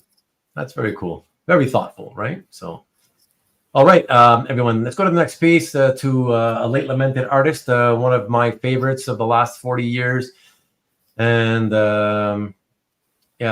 greatly missed. His work is missed, and he was a good guy too. So I love to show this piece. I'm glad to see that you have a piece by this gentleman here, Eric. I never thought I would ever get one. Especially, I locked this piece down just before he passed. Wow. And I can only imagine what would happen if I was able to get it afterwards. Do you know what I mean? Right. Yeah. I saw a lot of dealers taking pieces down and then putting them back up for like $2,000 to $3,000 to $5,000 more, like in some cases. Oh yeah. And I was like, oh my God. But I didn't want it for that. I wanted to just get this because I wanted an example, and I wanted something that was of this time period. So this was done in 1999, and I just wanted a Batman by him. So you got a great one. So yeah, the graphicness of this, like the black, like it's just I had a small one by him, and it was nice. But as soon as I got this, I was like, I don't need that small one anymore. This is all I need. This is the small. By when you say small one, do you mean it was like some kind of a commission piece type thing? Yeah, it was a show commission. It was a 9x12. Yeah, it was a 9x12, and it was ink wash. And I got it because someone threw away their ticket, and I just said, "Okay, I'll take this," because I guess the guy was tired of waiting or whatever. Yeah, and I was able to get in and get that. And I had that one, and it was one of the pieces that I got most comments on to people wanted to buy from me, right? On my calf. But as soon as I landed this one here, I ended up selling it because this was just like, I just look at this and it's just stunning. It's just stunning. Yeah, it's beautiful. It's a very simple composition, but it's just perfect. Yeah. Great. Nice. Thanks, Rick. Yeah, there you go. He's learning it like I learned it tonight. Really amazing. Really amazing. So cool that you got your sale, and you really upgraded whatever it was that you had. It was a huge upgrade. Yeah, that's awesome. Cab says, off topic, but speaking of different sizes and formats, I'm reminded of Seth's The Great Northern Brotherhood of Canadian Cartoonists. I have a few pieces from this book. That was done in all. I'm not familiar with that one, Cab. That was done in all. Like the originals are in different sizes. I guess that's what you're saying. Anyways, but great sale, fantastic. It's very impactful. It's one of those ones that if I was to get one framed, that should be one of them because it's just like perfect for that. The black and white contrast is beautiful. If you get that framed right, that's gonna stand out really nicely. Thank you, Kat, for clarifying that you meant different sizes, different head paper. Wow, yeah, it's interesting. Doesn't happen often, but there are some artists who just use whatever they feel like using, and that's whatever's available. Yeah, whatever's available, and they don't really, they're not thinking about the collecting ability, the collectability of it. They don't really care, They just do whatever they love to draw on and whatever's available, and that's that, Yeah, different sizes and paper. Yeah, very frameable for sure. Yeah, and it belongs in a frame. Yep, for sure. Okay, and speaking of things that belong in frames and that are also awesome, let's move to the next piece, everyone. And for that, we go to our final Jim Lee piece of the evening. And this is it. Check this out. Black Cat. Again, what a shock. The Black Cat. Yeah, this has got some nice black and whites. Yeah. Beautiful beautiful blacks. The placing of blacks is just phenomenal here. Yeah, it makes for great impact. This one. This is an eBay get as well. This one was I don't know. I'd like to say it's a steal. Yeah. Whoever, I think a fellow named Bill had it commissioned from Albert Moy, and he had some issues with his roof and needed to sell it. And I ended up getting it for less than what he commissioned it for. That's awesome. Never for him, but it's always awesome for you. Yeah. So I thought, man, I'm always. Sorry, it's interesting to see Jim Lee's take on her, because he's not a character that he's known for or that he generally draws, and the Spider-Man universe is not Jim Lee's forte. I know that there's some Spider-Mans that he's done in the past that maybe not the best that he's done. So the fact that he did a Black Cat, which he doesn't do often, I thought this was really, really nice. But the choice of mask has always been one of those ones that I'm like, because it's a very Marvel Girl kind of mask, as opposed to her traditional not horned mask. But I think it's interesting in that, and it's all inked by him, and I think it's from around 2011. So he was definitely 100% at DC, and I just don't know if he'll be doing any Marvel work. So it's a nice kind of something different by him. Yeah, and of course it's my favorite female character, so it's a win. Yeah, and it's like you just said, it's the point that that Comic Art Boston made here, that it's an unusual character for Jim Lee as well, Mm-hmm. Definitely not common. Yeah, I actually love this mask. Now it's interesting because, of course, it immediately makes me think that, it's like if I wasn't very familiar with the character, I'd be like, oh, this is some DC character, because it looks very Bat character-ish, the mask, And then in the gargoyles too, like it feels like it's in the Batman universe. Yeah. And speaking of, remember earlier when I said about your Jim Lee Superman page, and I said that the bottom panel, the close-up of his head I kind of saw Frank Miller in there? Yeah. I gotta tell you, I think I must be right. Like there's some kind of an influence in there, because I see it again here in those aforementioned gargoyles, in that it's reminding me of some of the art that Miller did all the way back in '84 on Ronin. I don't know if you're familiar with that work or not, but I remember Ronin, but it's not fresh. Okay. If anybody knows what I'm talking about, in the comments, please let me know. But I feel like I see some old school Frank Miller work in those gargoyles. Interesting. Rick says that it's like the Huntress mask. Yeah. Rich says, Black Cat in Gotham. That's what it feels like. It feels like, at this point he was very well versed in the DC universe. So, and if someone asked him to do this character, he probably was thinking, I have an idea what she looks like. Here. But I still think he did a great job. It's just the mask is the gargoyles and the mask is very interesting, because it feels Gotham as opposed to, I don't know, New York. Right. Yes, Daniel. Yes, my friend Dan. Yes. Oh, you mean like Demon Face from Ronin? Right. Exactly. That's what it's making me think of. And Jewish Dragons makes a point that he felt like Lee picked up some from some Frank Miller from when he did Deathblow. That's true too. He started definitely.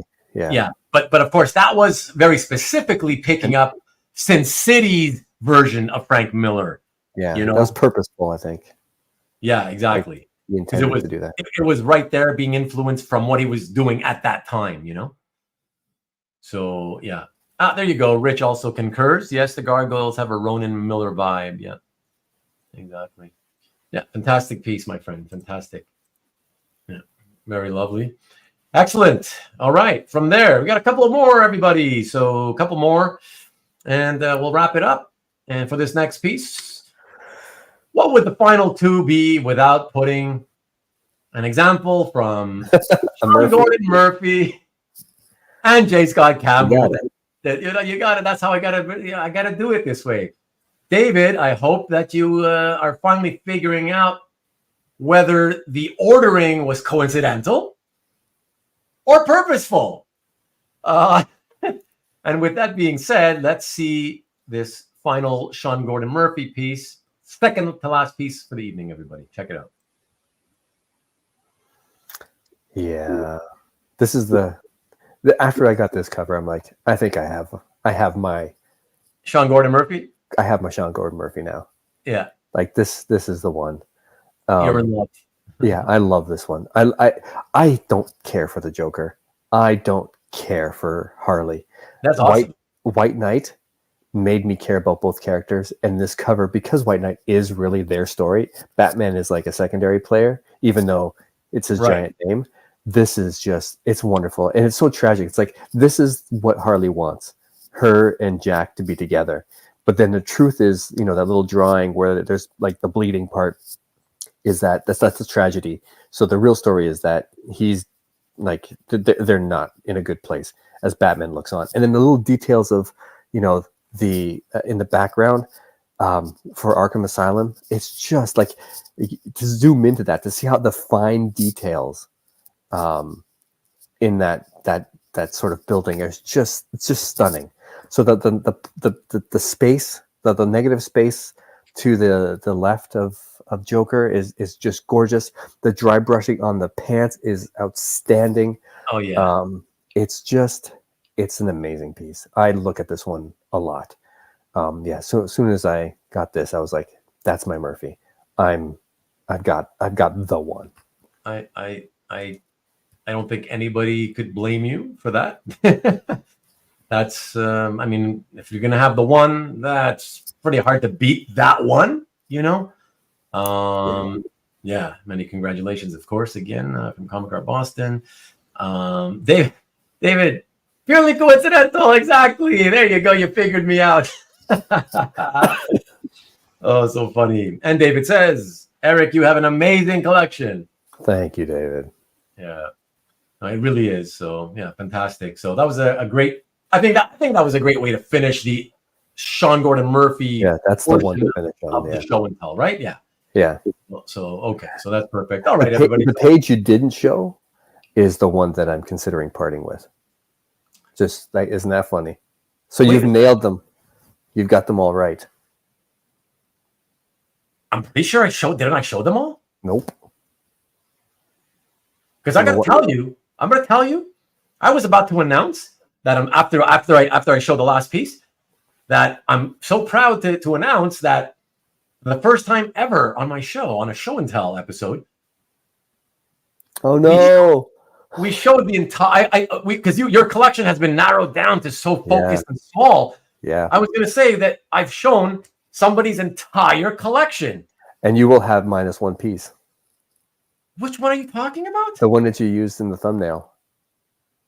That's not pretty. I thought I showed that. No. Mm-mm. It's the conversation between Batman and the Joker, and at the end he jumps out. I used the bottom panel. Yeah. It was the bottom panel, right? Yeah. I would swear. It feels like you've seen it because you've been staring at it. Oh my God. That's okay. Still, listen, you went through pretty much my entire, like 99% of my entire collection. Yeah, almost the entire collection. All right. I can't actually technically say it though, but all right. Ditto. Can we see it? Yeah, you're gonna see it. All right, relax. This is my favorite Campbell you're gonna show next. Okay, at least it's his favorite Campbell. It was mine too, by the way. That's why I thought I would put it here as the last piece. Let's check this out. Here we go. I think the coloring on this does not do it justice. It's too dark. It rarely does. No, yeah, absolutely. If you look at the actual drawing itself, like her face, those eyes, it's so sweet. Yeah, it's everything that you'd ever want from a Campbell figure. That's my And favorite part, by the way. The face and facial expression. That's my favorite part of the whole thing. it's so good. Then the fact that there's a Spider-Man in the background is just like, it's just a nice touch. But the umbrella, her face, the rain, the crouch, like you get to see you have a full figure without having to show it. It's just, this one here, my favorite piece of my entire collection. I just love this one. That Joker cover that you just shown. Yeah, that's a strong number 2.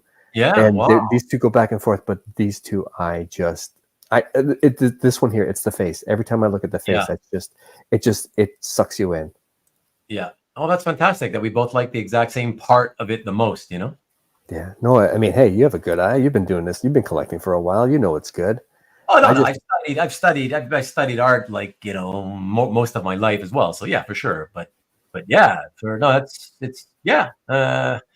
I mean, the whole thing's beautiful, obviously. And like I said, I really did dig the fact that he put the little Spidey face as a part of the background. But like you say, it's just a nice touch. It's an added nice bonus kind of thing, you know. Mm-hmm.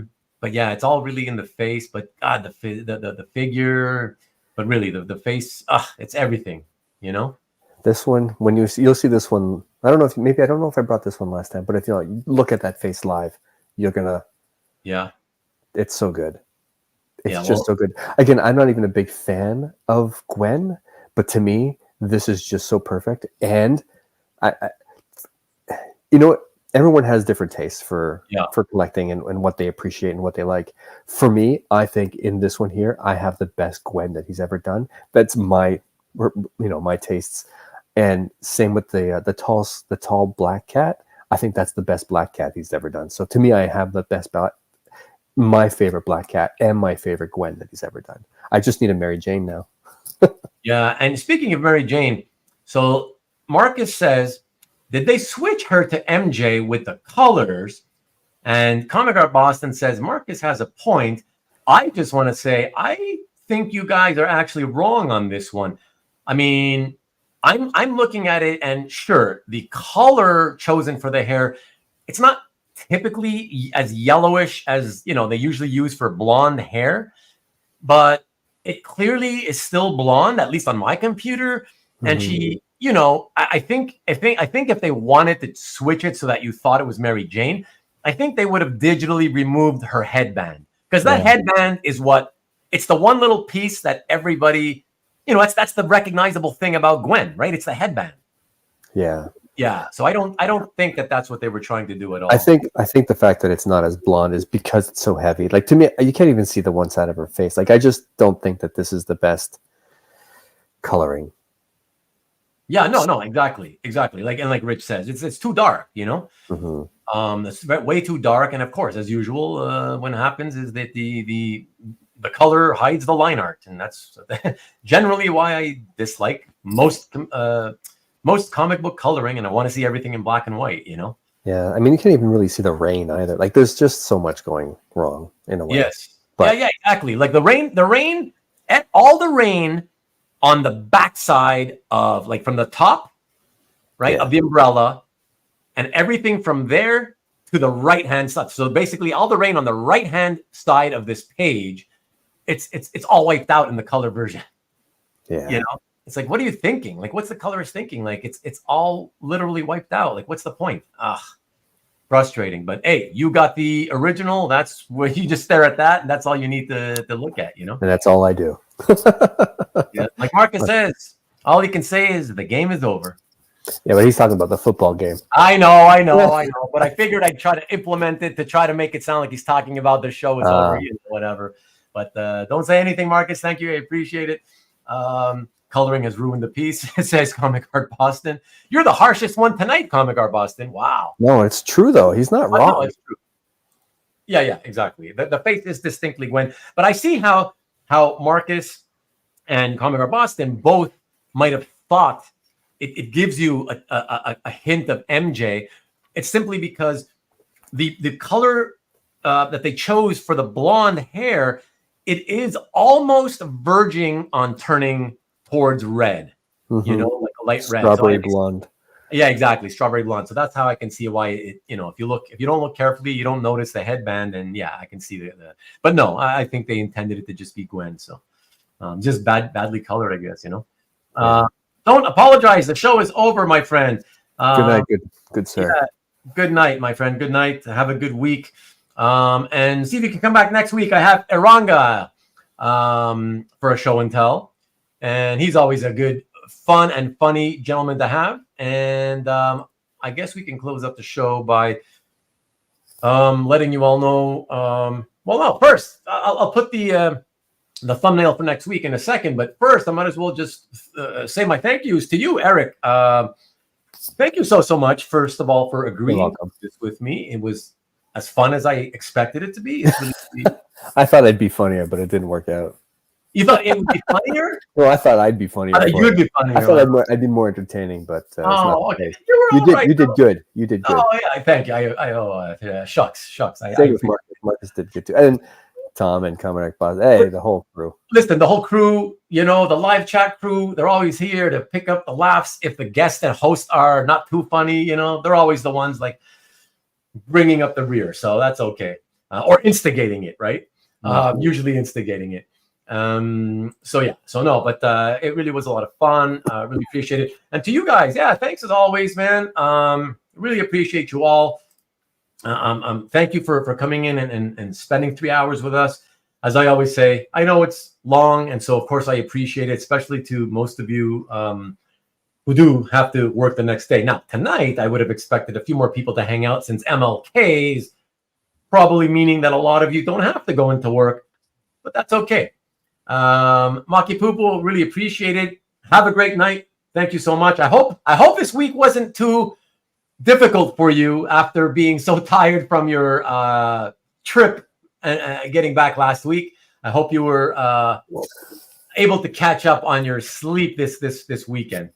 Thanks for hanging out as always. I appreciate it. There we go. Thank you to you, Eric, from Jeff Wedding. Cheers to you. Have a great week. Go Bills. Thank you, Jeff. I appreciate it. All I can think of is the Bills is poor Jim Kelly. That's all I can think of. I don't know anything about. I know nothing about it, and I know it's not the 90s. Yes. Thank you, Hart. As always, really appreciate it. Thanks, man.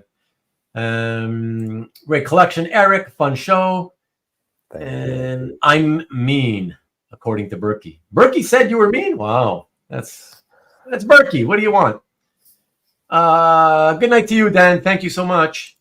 And you too, TJ. Thank you. I appreciate it. And don't always get to watch, but I love these shows because it's nice to see other collectors express their joy about the things that they put so much time, effort, and money into. Thanks, Eric and Ruben. That's very nice of you, Jewish Dragons. Thank you. Yeah. Appreciate your time anytime you can come in. So thank you. And sticking it out to the end. I mean. And sticking it out, yeah, to the end. Thank you, my Australian friend. Thank you, David. I appreciate it. Thank you so much. It was super entertaining, says Comic Guard Boston. He hasn't even left yet. Look at him. He has a tendency to do that. He tells us, okay, I've got to leave. I'm leaving. Bye. And then like 10 minutes later, he starts posting comments again. He finds it hard to separate himself from us. But he loves the camaraderie. So that's why. That's what I'm going with anyways, you know. He's awesome. And one of my long-time original regular members of the live chat crew, actually, Rick Welch, one of the most enjoyable show and tell so far. Wow. Thanks, Rick. That's high praise. Thanks, Rick. Thank you. Really appreciate it. And look at that. Tom Kazalovsky is saying... He's lying. He's lying through his teeth. Well, with that wink, I think you probably is lying, but that's okay. I know Tom appreciates you. Hey, Rich. Great show, he says. Good night, everyone. Thanks, Rich. I appreciate it. Good night, Rich. Thank you, everybody. Stay with me. Don't hang up for a second. Will you, Eric? Of course. Okay. Thank you, everybody. And, just really quick, I know a few of you have already dropped off. We're just going to send you off with the promo for next week's show and tell, which is going to be a comic art show and tell number 35 with Eranga D.